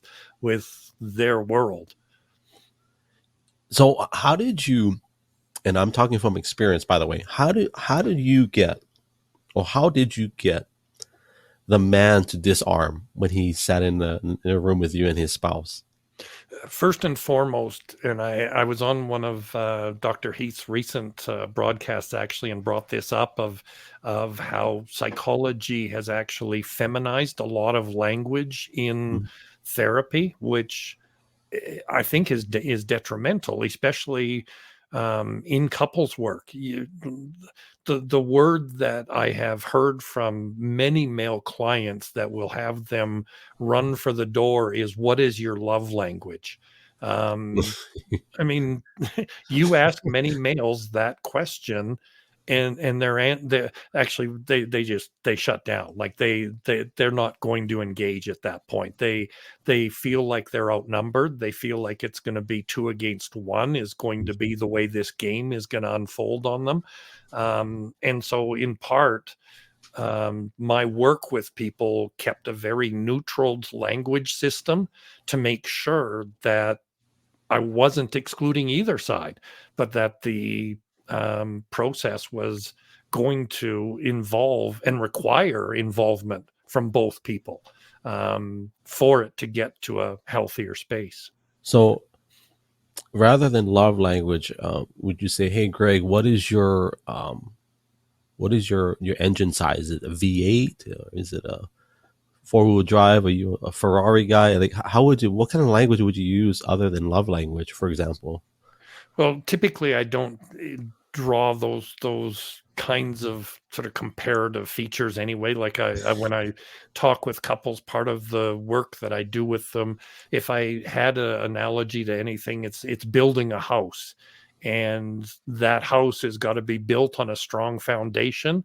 My recommendation to most people, even though they may not choose to do it, is that that foundation needs to be God, and you build up from there. Walls and beams are part of the communication and conflict resolution structure. Being able to meet each other's needs and do that in a healthy and productive way are the cabinetry. All of them are required in the house, but you better have a foundation, because if you put all of that other stuff, and it can be built really well, but if you put it up on sand, it's coming down again. Mm-hmm. You know, as a pastor and someone that counsels people, I never would counsel the opposite sex by myself. First of all, now with my wife, that's another thing, and that rarely happens anyway. Like for you, have you ever had? Obviously, just in general, I'm speaking in general, but the husband or the man will always be a little bit on the outside. But have you ever had a couple where the both of them are kind of like feeling that you weren't listening to them, or you weren't, with their best interest at heart? You ever had that happen where they just, "What are you doing, doctor?" Oh, I'm sure I did. Again, my belief, as you read in my bio, is to give people the best professional recommendations possible to get them to a healthier space from what space they're reporting they're in. And sometimes, well, I know not just people didn't like those recommendations. Yeah. They weren't pleased with what I would be suggesting. And again, I didn't see my job as ever just accommodating their desired need. Like, let me give you an example. I had one person come in who said, "I just need stress management. I've done my own homework. We don't need to sit here and look at a whole bunch. I need to do stress management and life will be good again." And I said, "Okay, well, usually I do an assessment first and we'll go from there." And he said, "No, again, like I don't want to, we have an hour and I don't want to waste much time here. So can we just, do you work in that area?" I said, "Yeah, I work in stress management, do lots of work in the area. But how about afford me the opportunity to do some part of my assessment so I know what's going on for you before we get into. I said, I promise you this: before you leave today, I will give you at least one stress management tool to be able to manage whatever currently happening. He said, okay, I'll do this then. Well, the third sort of area that I ask in my assessment is family. And what I came to find out was this person was having an affair with his wife's best friend, and the four of them were scheduled to go on vacation in 2 weeks. I said, I got to tell you, all the stress management in the world isn't going to fix that. Like, you're going to need a lot more than stress management to get past that level of concern in your world. Which again, I think he thought if he just got a little stress management work, he'd be able to get through what was going to be, and eventually was, a horror show when it all started to unfold. Well, there's two things I thought we were speaking. Is one, he probably could use a lawyer at some point if he didn't correct his actions. The other, have you ever had someone where they refused, like, to allow you to do your job from the very beginning, and you just had to say, you know what, I don't think this is a good fit? Have you ever got to a place where you couldn't even work with somebody from the first meeting? Actually, when you say that, the first thing that I had someone I assessed. It was a couple that came in to see me, and so I was doing the assessment. I actually had met with them both, and they were then coming together. So I met with each individually to get a full picture of each background before meeting with them together, and then I brought them together to do a summation of their assessments and my recommendations.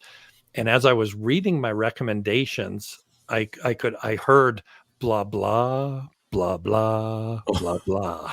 And I looked up, and the mail it came from him.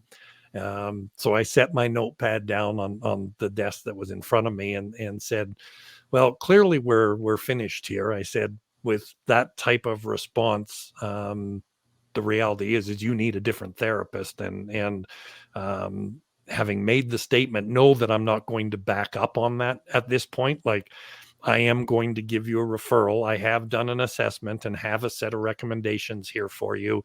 But I am going to suggest you see someone else, because that display and lack of sort of respect that you just showed there isn't going to bode well for us to be able to move forward.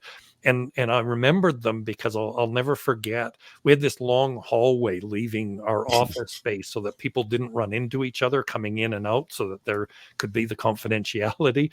And I could hear the wife all the way down the hallway. How do you get thrown out of therapy? What psychologist? What do you have to do for a psychologist to get thrown out? And was mad at him. Like, she was hot. She couldn't understand why he did what she did to get tossed from therapy. You're very gracious, because I can imagine someone that's not as professional, as they're walking down the hallway, going blah blah blah blah blah blah. Yeah, no, I don't think I needed to light any other fire under Yeah. life. She was pretty mad that, because I think in part because I came highly recommend. She really wanted to get in to see me and get therapy with me, and got the opportunity for it, and then got tossed. Now, obviously, professionally, it wouldn't or shouldn't affect you, but something like that happens to you, did it affect you, like, in a way, like in a negative way, like, oh, this, by the way of offense, for example? Did you ever? No, it just informed me more of sort of who he was, and that, again, there would be no way that we could have the level of rapport that we would need to be able to do therapy, which is like, if I thought we could still proceed forward, I would have addressed it, but still kept them. But I knew that, again, the way he said it is like, all of it was a package of, I just disrespect you fully. And so I knew that there was no way we could proceed. And did you still charge him for that session? Oh yeah. Of course. Yeah. Well, I know we're all professors here, but if he still had taken them on as clients, that would have been a cash cow because it would have taken him a while to. Yes, yeah. That was the other though. I didn't ever want long-term clients. I have really good treatment protocol training from some really good clinicians, again, that I'm forever grateful for the different supervisors and people that trained me. And part of the work that I do with almost everyone has some psychoed parts to it and self-help features or components because I want people to get to a space where they don't need to come see me. I don't want to see you for. I want to assist the space that you're in at that moment. But the next time something happens, if I've done my job well, you won't need to come back and see me. You'll have the tools to be able to do that work without accessing another psychologist. And so that was my goal, is to get people to that space. And generally not it shouldn't take a long time. We actually ran statistics. I always found this interesting. I worked with a large multinational company and was the director, and ran the differential statistics between the hours that our staff charged client files and hours that the private clinicians charged.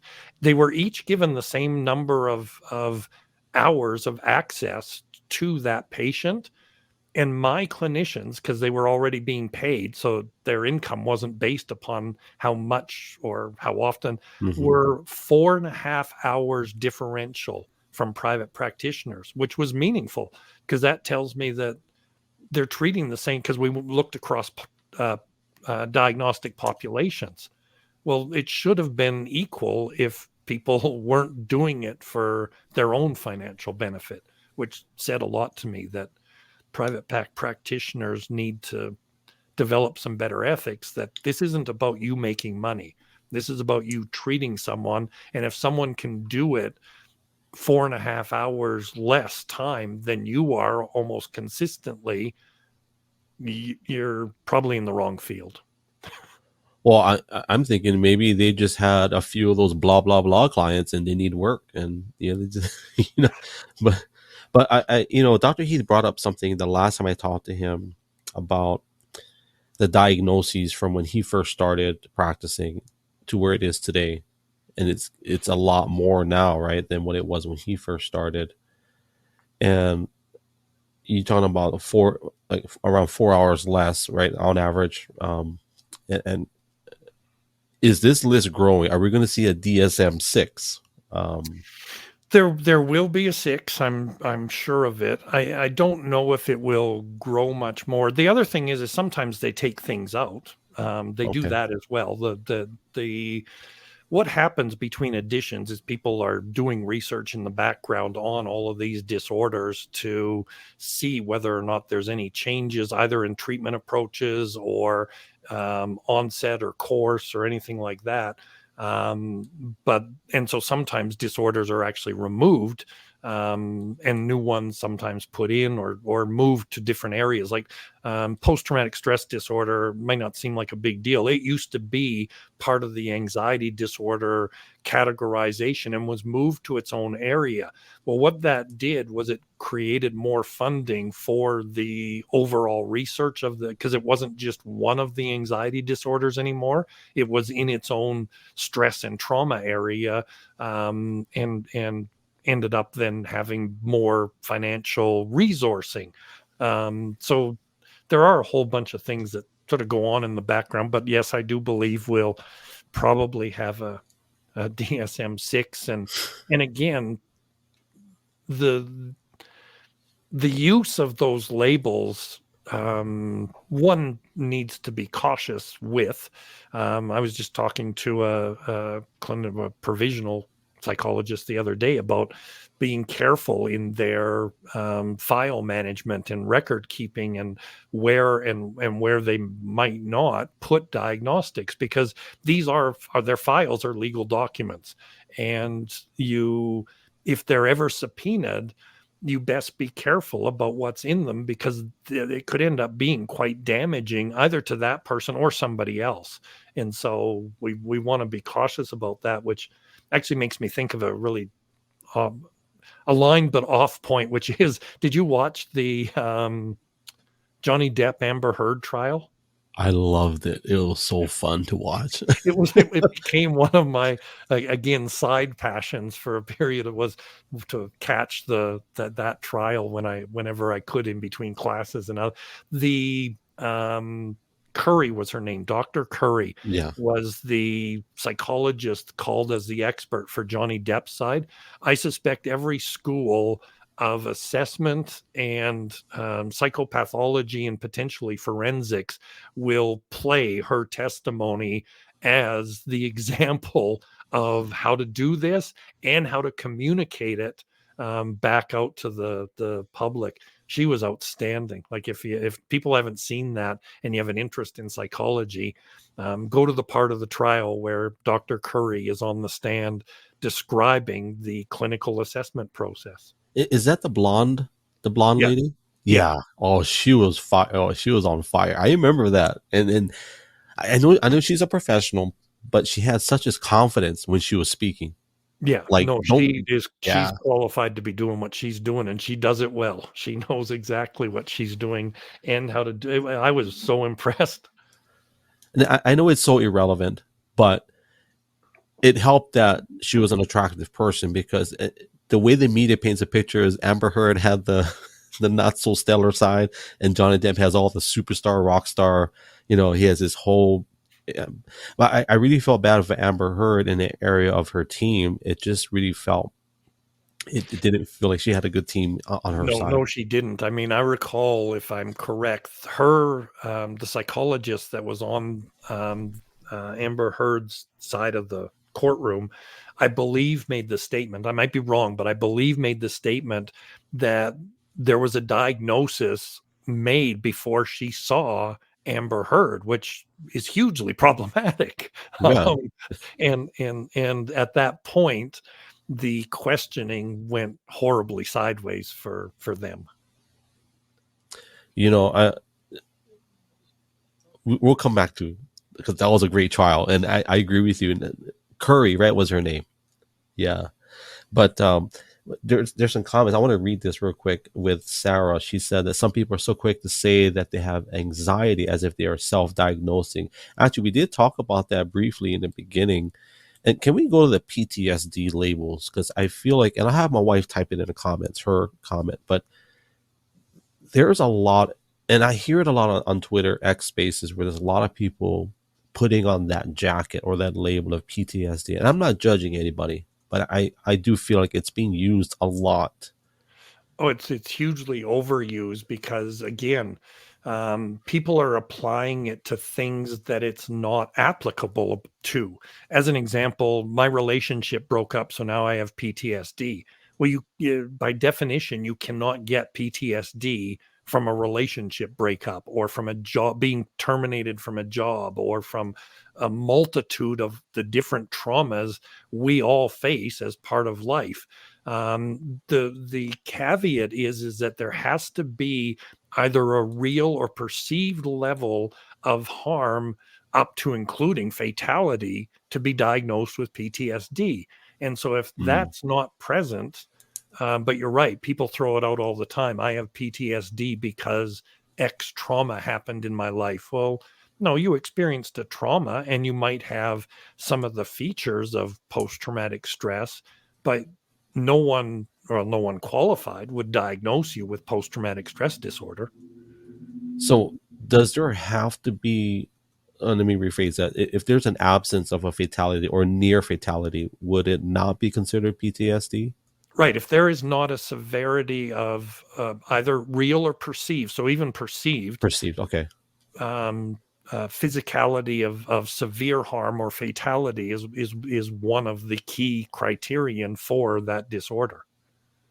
And so many people, as you said, they just throw it out there as common language that they have post-traumatic stress disorder because of X, whatever X might be. And again, it's Did you see Dr. He's I'm gonna put his up. Oh, there we go. So That's that, hilarious.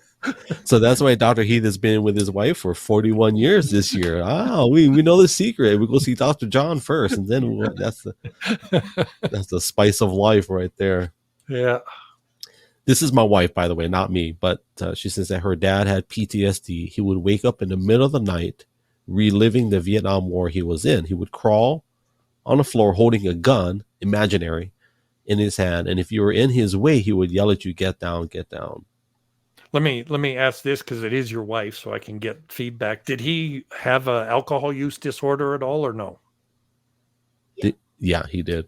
Okay, then that might be part of DTs. We used to see people, especially vets, when they go into withdrawal, have full and lived out, meaning that they felt that they were in the on the battlefield again, and would live out that action in the treatment center. They'd be crawling around and they'd be crawling over people's bunks, which you gotta appreciate what someone else in withdrawal was. Yeah. They weren't real happy about that. But sometimes it's so it could be part, I mean, it could be both. It could be PTSD, but it could be DTs, whereby part of the DTs is potentially having those hallucinatory experiences that are exceedingly frightening, is part of the attachment to it. I know he had a rough life prior to going into the military, but when he got out from, and I've never met him because he passed away before I met my wife, but there's so many stories circulating, Dr. John, about how tough of a guy he was, but going through all of that. I wish I'd met him because I would have total fun with him.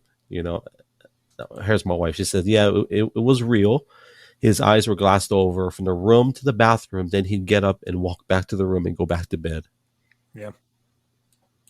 Yeah. It's frightening when it happens for someone. So, and it is real. They are reliving that realm and that reality. And yeah, I think that put a lot of, so my wife's upbringing, other than alcoholism and a ton of other things, that put a heavy stress on her life. She's the youngest, and just a lot of the things, even in our marriage, we walk through some of those things. Not necessarily her dad specifically, but things that happen because of those things in her household. Well, there was also, I mean, there was different upbringing from when we look generationally. I mean, the generations that went to war, I mean, they have a very different, my dad was in World War II, and had a very different lens then on the world that newer generations may not fully appreciate. Like, as an example, we grew up in a nice home, and I mean, and if we were to complain, you can imagine the response wasn't well served by someone who spent time on the beaches of Normandy and fighting for that. and you're complaining that your dinner's not hot enough or so. Are you kidding me? Like, it parented from a very different perspective. My dad didn't go to war. He couldn't because of his fingers. So my dad doesn't have fingers. They had the draft, but when he went to the office, they said, "Oh, we can't use you." But just that fabric of that generation too, from a family perspective, from a family dynamic, all it took was one physical correction from my dad to understand I would never disrespect my mom ever again. And I'm glad I got it. I'm glad I got those physical corrections because I learned the value. There's a joke that I used to say that I suffer from a psychological condition from a child, and it's called respect for my elders. And you can thank my dad for that, I grew up in a similar home, and my wife and I were actually talking about this recently. Both our dads could just look and it got changed. Like, people, they didn't oftentimes have to resort to anything other than the look that said, you're not doing what I want you to do right now. And kids responded quickly. Well, I tell my kids, and I'm not a perfect parent. We're still learning. We have 4 kids here and a few that went up to be in heaven. I will say this, that all it takes is one time for them to understand that dad's not a liar and he does follow through. So I will respect the fact that my dad is a man of his word. So if I tell my kids this is a consequence and they know that I follow through, then they will always respect that. Or we hope in theory, right, as parents, that we hope in theory. But sometimes they'll push the buttons. They'll push the limit a little bit.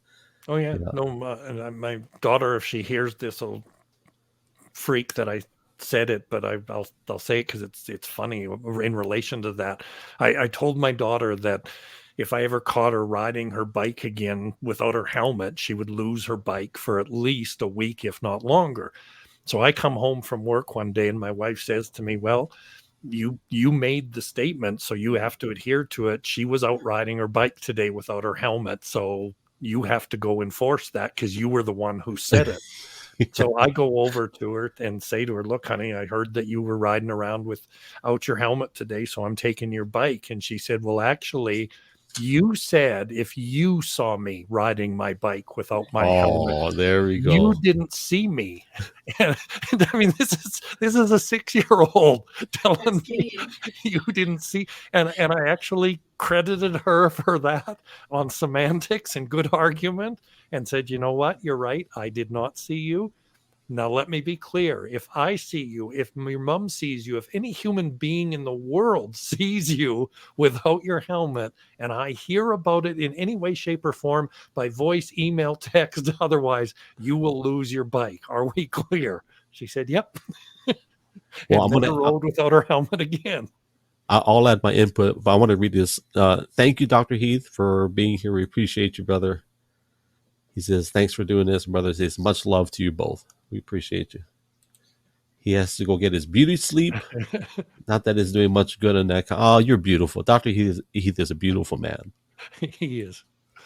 You know what I would have said, Dr. John? I would have said, I know what I said, but what the Bible says is that when a man leaves his mother and father and joins to be with his wife, he and the woman are one. Yeah, so therefore, I saw what you did.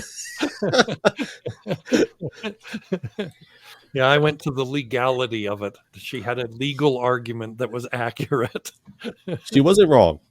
No, gave her credit for that. So, but I would also, if that were my daughter, I say, you know what? Let's read the Bible together. Come, let's go read the Bible. Let's go read for a minute. So, I that's where I needed to have gone. Is you're right.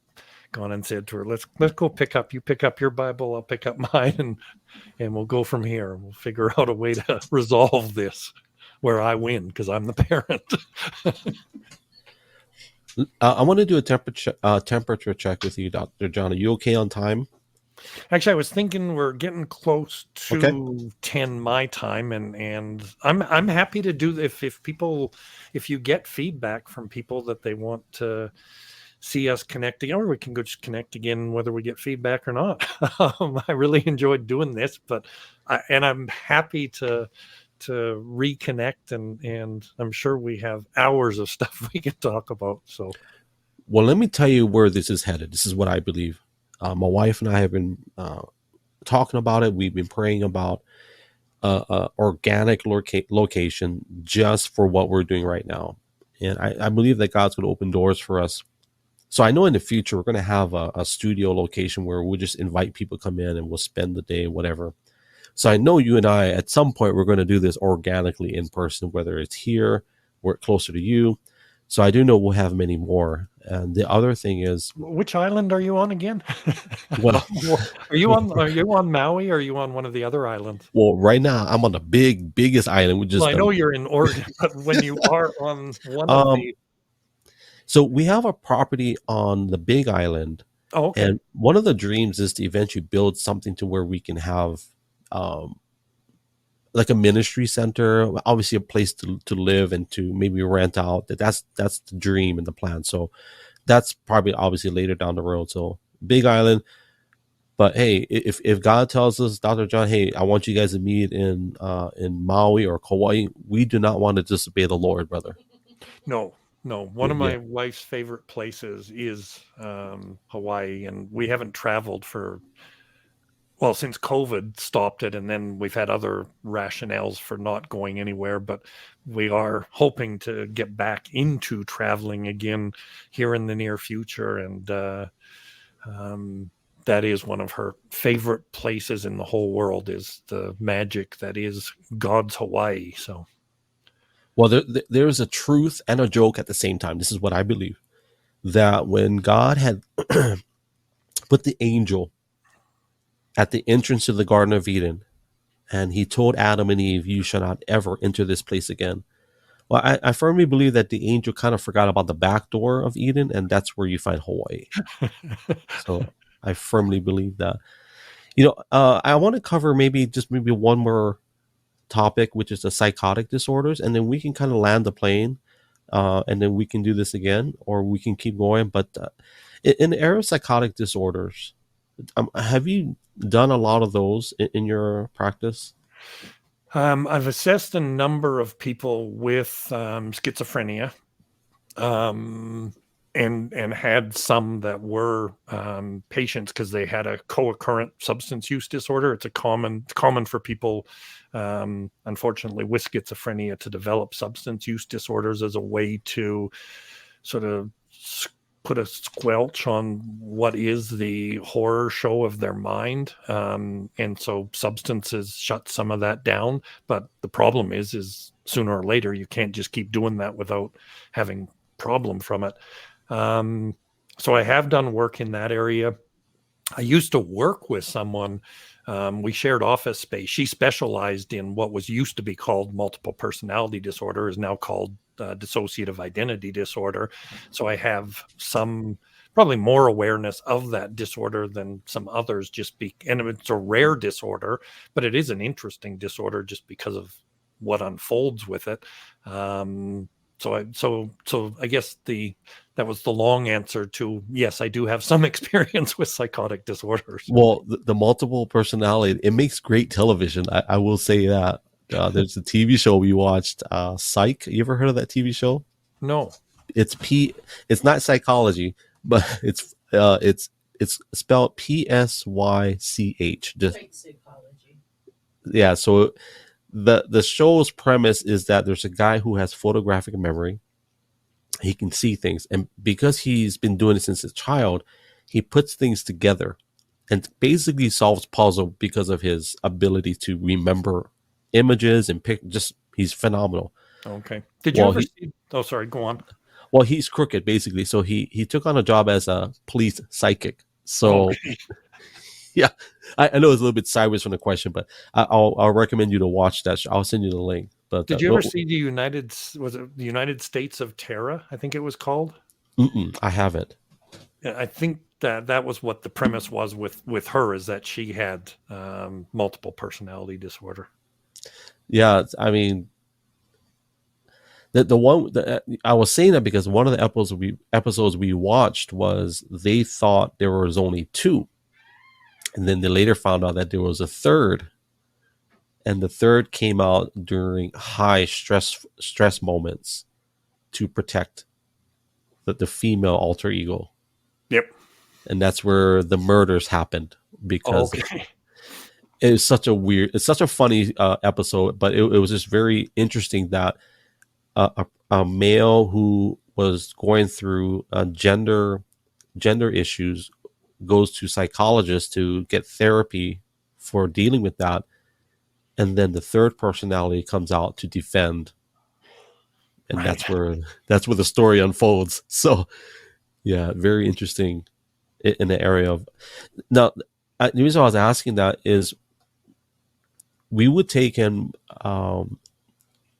gentlemen that had they were under certain types of medications for psychotic reasons or whatever I can't remember the names of the medications. Risperidol is one that's commonly used. So one of the questions that our director would ask is, and he coached me on it, is ask them, were they on this medication before they got addicted to this drug or this?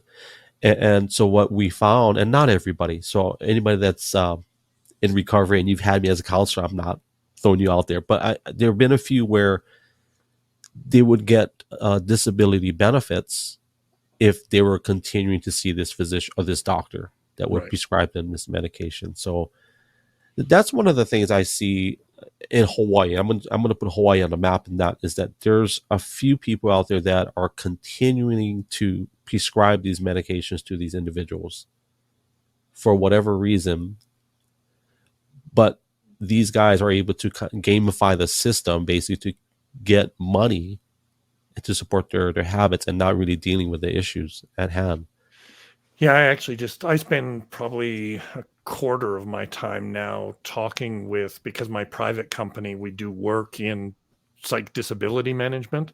And I was just talking to someone today, and we were sort of joking about the fact that 5% of the people that are on psych disability benefits take up 90% of our time because they're trying to game the system somehow, whereas the vast majority that are on their benefits are looking to do whatever they need to get better, and they're motivated and they're engaged in the medical or psychotherapeutic process. But there's 5% out there that are just looking for, how do I stay disabled, get a whole bunch of money, and I'm not really disabled. So from a corporate perspective, you're extremely valuable, I would guess, to maybe ascertain if someone is legitimate or still needing those types of services. Yeah, that's part of the reason they send them to us, is first and foremost to assess whether or not they do actually have the disorder they're claiming to have, or that their physician may have diagnosed. But physicians are well known, unfortunately, to misdiagnose, and I'm not blaming them, because Right. they have 6 to 8 minutes with a patient who has set a requirement or an expectation that they walk out of that office with either a diagnosis, a prescription, but some form of an action. And so many are put in a place where they're misdiagnosing people. And so companies ask us first and foremost, do that. Determine whether or not there is a disorder. And then if there is, see, I'll only work with the companies, though, that will provide and pay for all of the treatment, regardless of number of sessions or anything else. We don't do the treatment, but I want to know that they're going to actually back their employee. So if we do find a disorder, we want to be able to make sure that that person gets the care they need. And so we won't work with companies that, what I call them, they're looking to get a hired gun. They just want somebody to identify the patients that might be problematic so they can fire them. They're not looking to help them. Oh, you're frozen on your side. I don't know if it's me or you. Maybe someone can type in the chat and I'll know if my screen is still moving, or are you still there, Sarah? Oh, it is Greg. Okay. I'll wait a minute to see if he return. He looks like he's fallen asleep.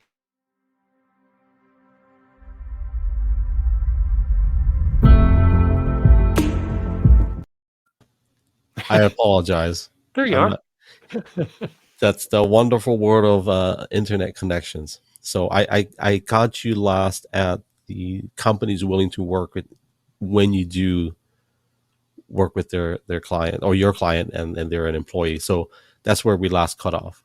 Right. Some companies, what they do is what I call as a hired gun. They hire people so that they can terminate it. I don't care. And I've had companies, I've probably walked away from more money in my field than I've actually made, because I've had people ask me to do things that I don't find ethically. They border on ethics, probably. Someone could but I don't live in that space. And I've just said, no, sorry, go find someone else. Yeah. It's not what I do.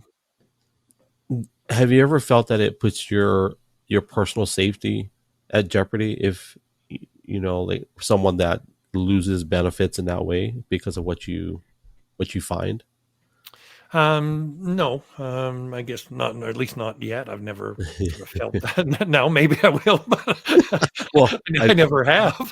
that wasn't my intention, but um, I, I know where my protection comes, and I'm good. So just catching up on comments. Thank you to and by the way, thank you to our people on YouTube, our listeners, our viewers, and also on Twitch, and also for those of you on Twitter/X. Our family on X, a lot of them don't know that you can comment. It's a little bit of a journey to comment on Twitter X. You just have to kind of swipe up on the screen, but thank you for that. The difference between schizophrenia and affective disorder. yes, affective. Yeah, schizoaffective disorder is there are features of psychoticism and features that are sort of shared with schizophrenia, which is in part why it's called schizoaffective disorder. There's also schizotypal personality disorders, which is a personality disorder with delusional and psychosis type features. So there are a number of them but they are each different. There are different aspects to all of them, of that grouping, schizophrenia is probably the more common of them. I had, I think this would be the last part of this part, is I had a few experiences with people that I don't even know the proper, I don't want to offend anybody in any way, but just doing so much drugs that it affected them in such a way that they ended up being diagnosed with one of these, schizophrenia or schizoaffective disorder. Yep. And does that ever stop? Like, I understand once you're diagnosed, has it ever gotten to the point where it's so bad in the brain in terms of degenerative effects? Has it ever gotten so bad have you ever experienced anything like that? What do you mean so bad? So I used to work for a company where I would offer respite care for a child. His mom was always in and out of jail, and she just had a very bad habit with crystal meth, and it was so bad where it was unhealthy for him, the physical abuse and those kind of things. I never found out what happened. I just know that that situation never got better for him. The mom kept abusing to the point where, from what I remember, is that she didn't even look at him as her son anymore.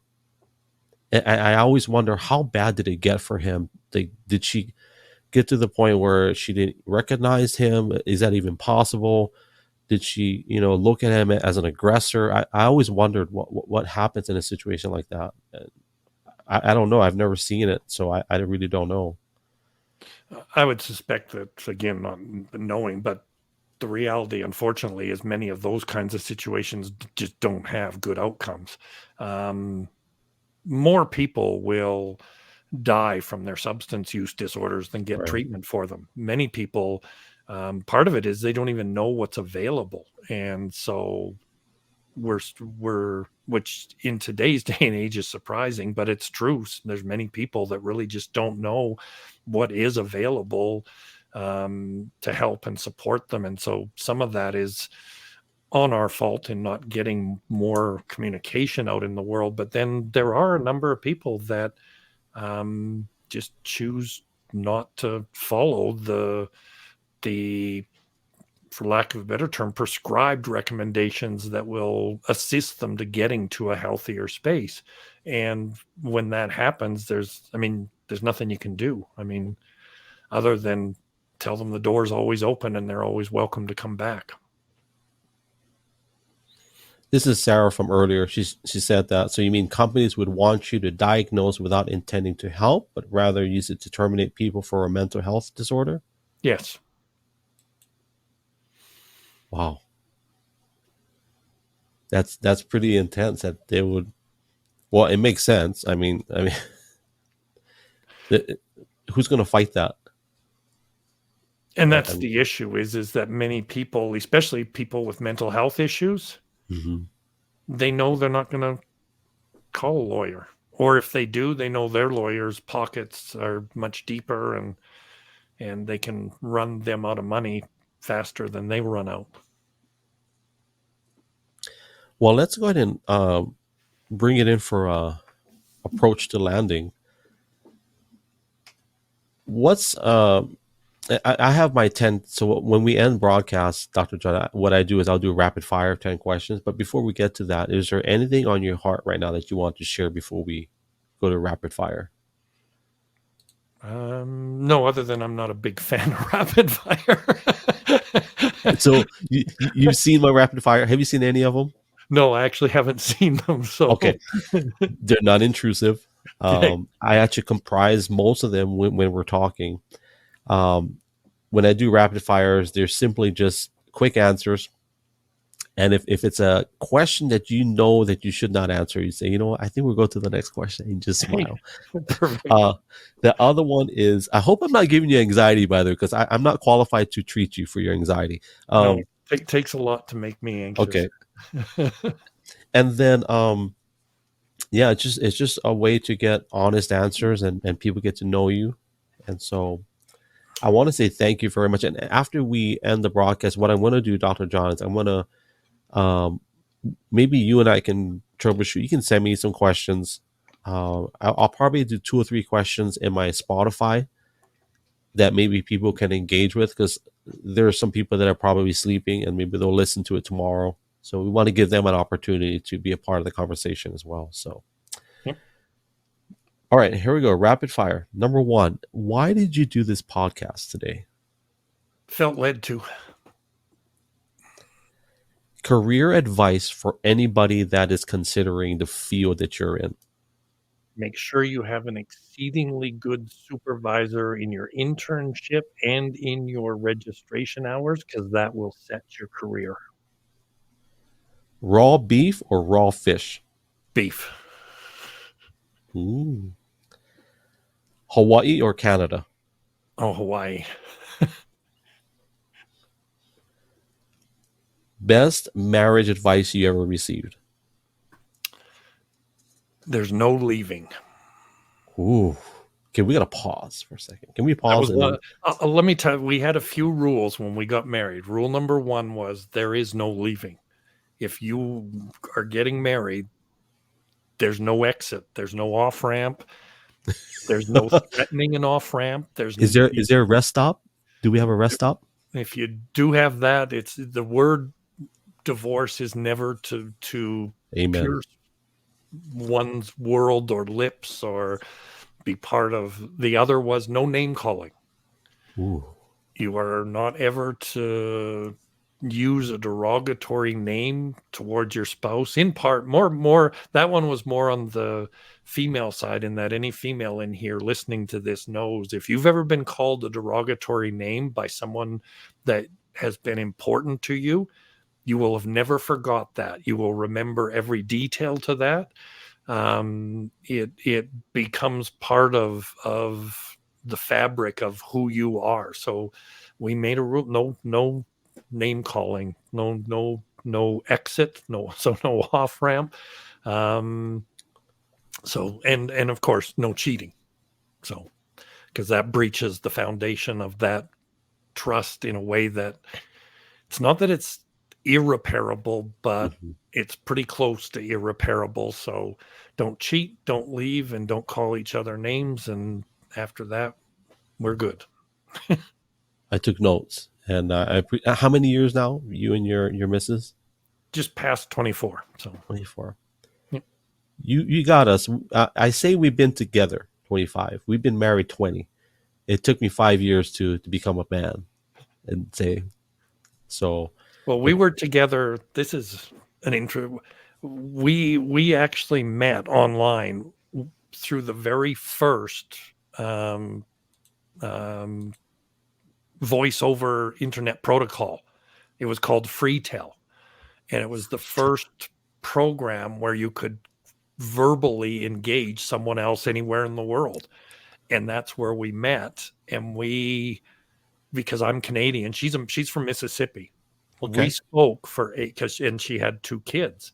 We spoke for 18 months before we ever met, because we knew as well, you don't date single women. with kids. Like the single moms aren't in the dating world.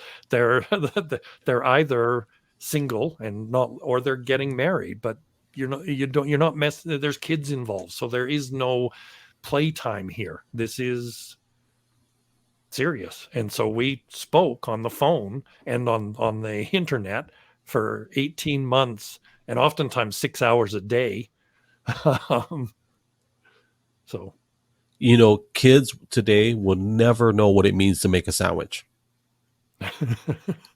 Right? I don't know if you ever heard that reference, but when you would log on to AOL Online, America Online, or whatever, you would have to use that dial-up connection. You literally had to go make a sandwich. yeah. Or That lovely noise. yeah. I had some memories of ICQ, Yep. AOL Instant Messenger. Yeah, I remember those good old days. Yep. Favorite TV show? Oh, I don't think I have. I'm not a big. I watch TV, but I watch it usually because my wife's watching it. I'm not really a fan of. I used to be a big sports guy, and when sports went political a few years ago, I stopped watching all of them. Because again, I watch sports to enjoy them. I wasn't going there to find politics, and so it turned me off of them completely. Yeah, I agree. And it's all fixed anyway. Okay, Yeah. that's another broadcast. Rumble or YouTube? Definitely Rumble. I agree. We are on YouTube, we are on Rumble, but I like Rumble where they're headed. I like their mission statement. I agree with that. Yep. Finances or time not an issue, which includes your work obligations. If you had 30 days to spend anywhere in the world, where would it be?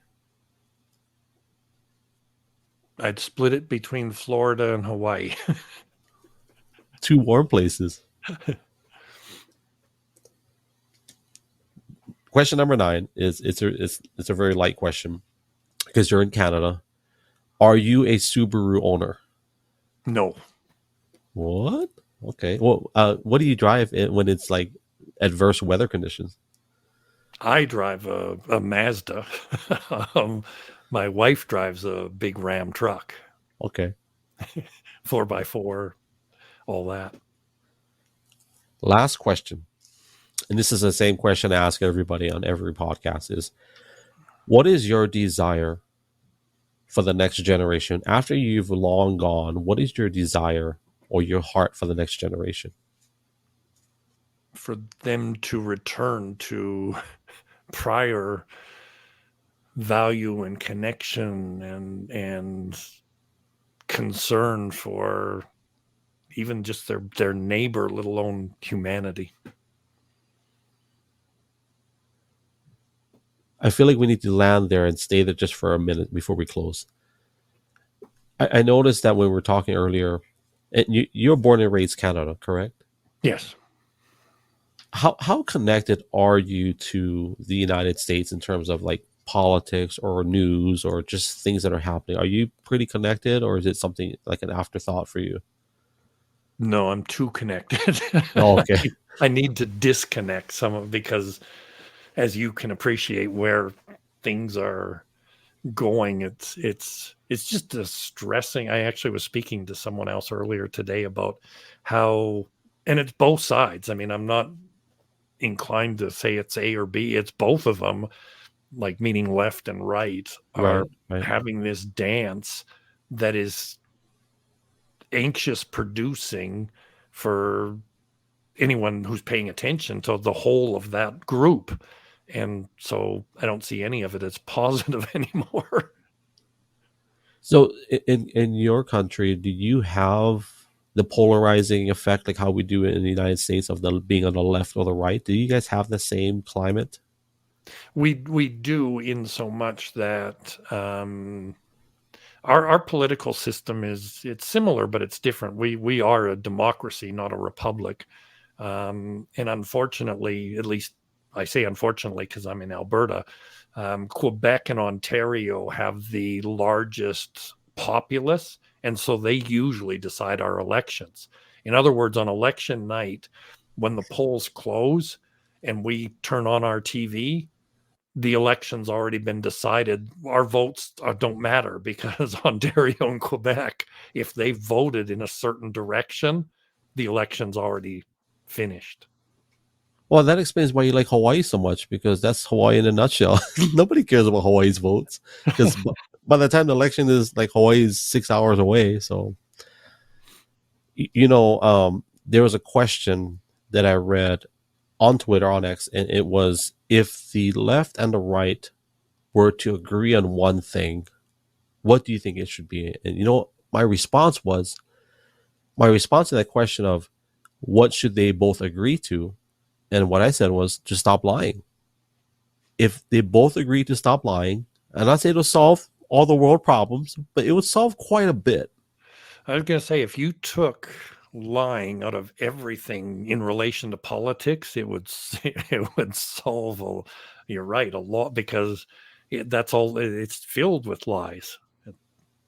And that's not even a political statement. That's just an honest, just stop lying. That's what I mean, man. That's not a right statement. It's not a left statement. It's you all are just liars.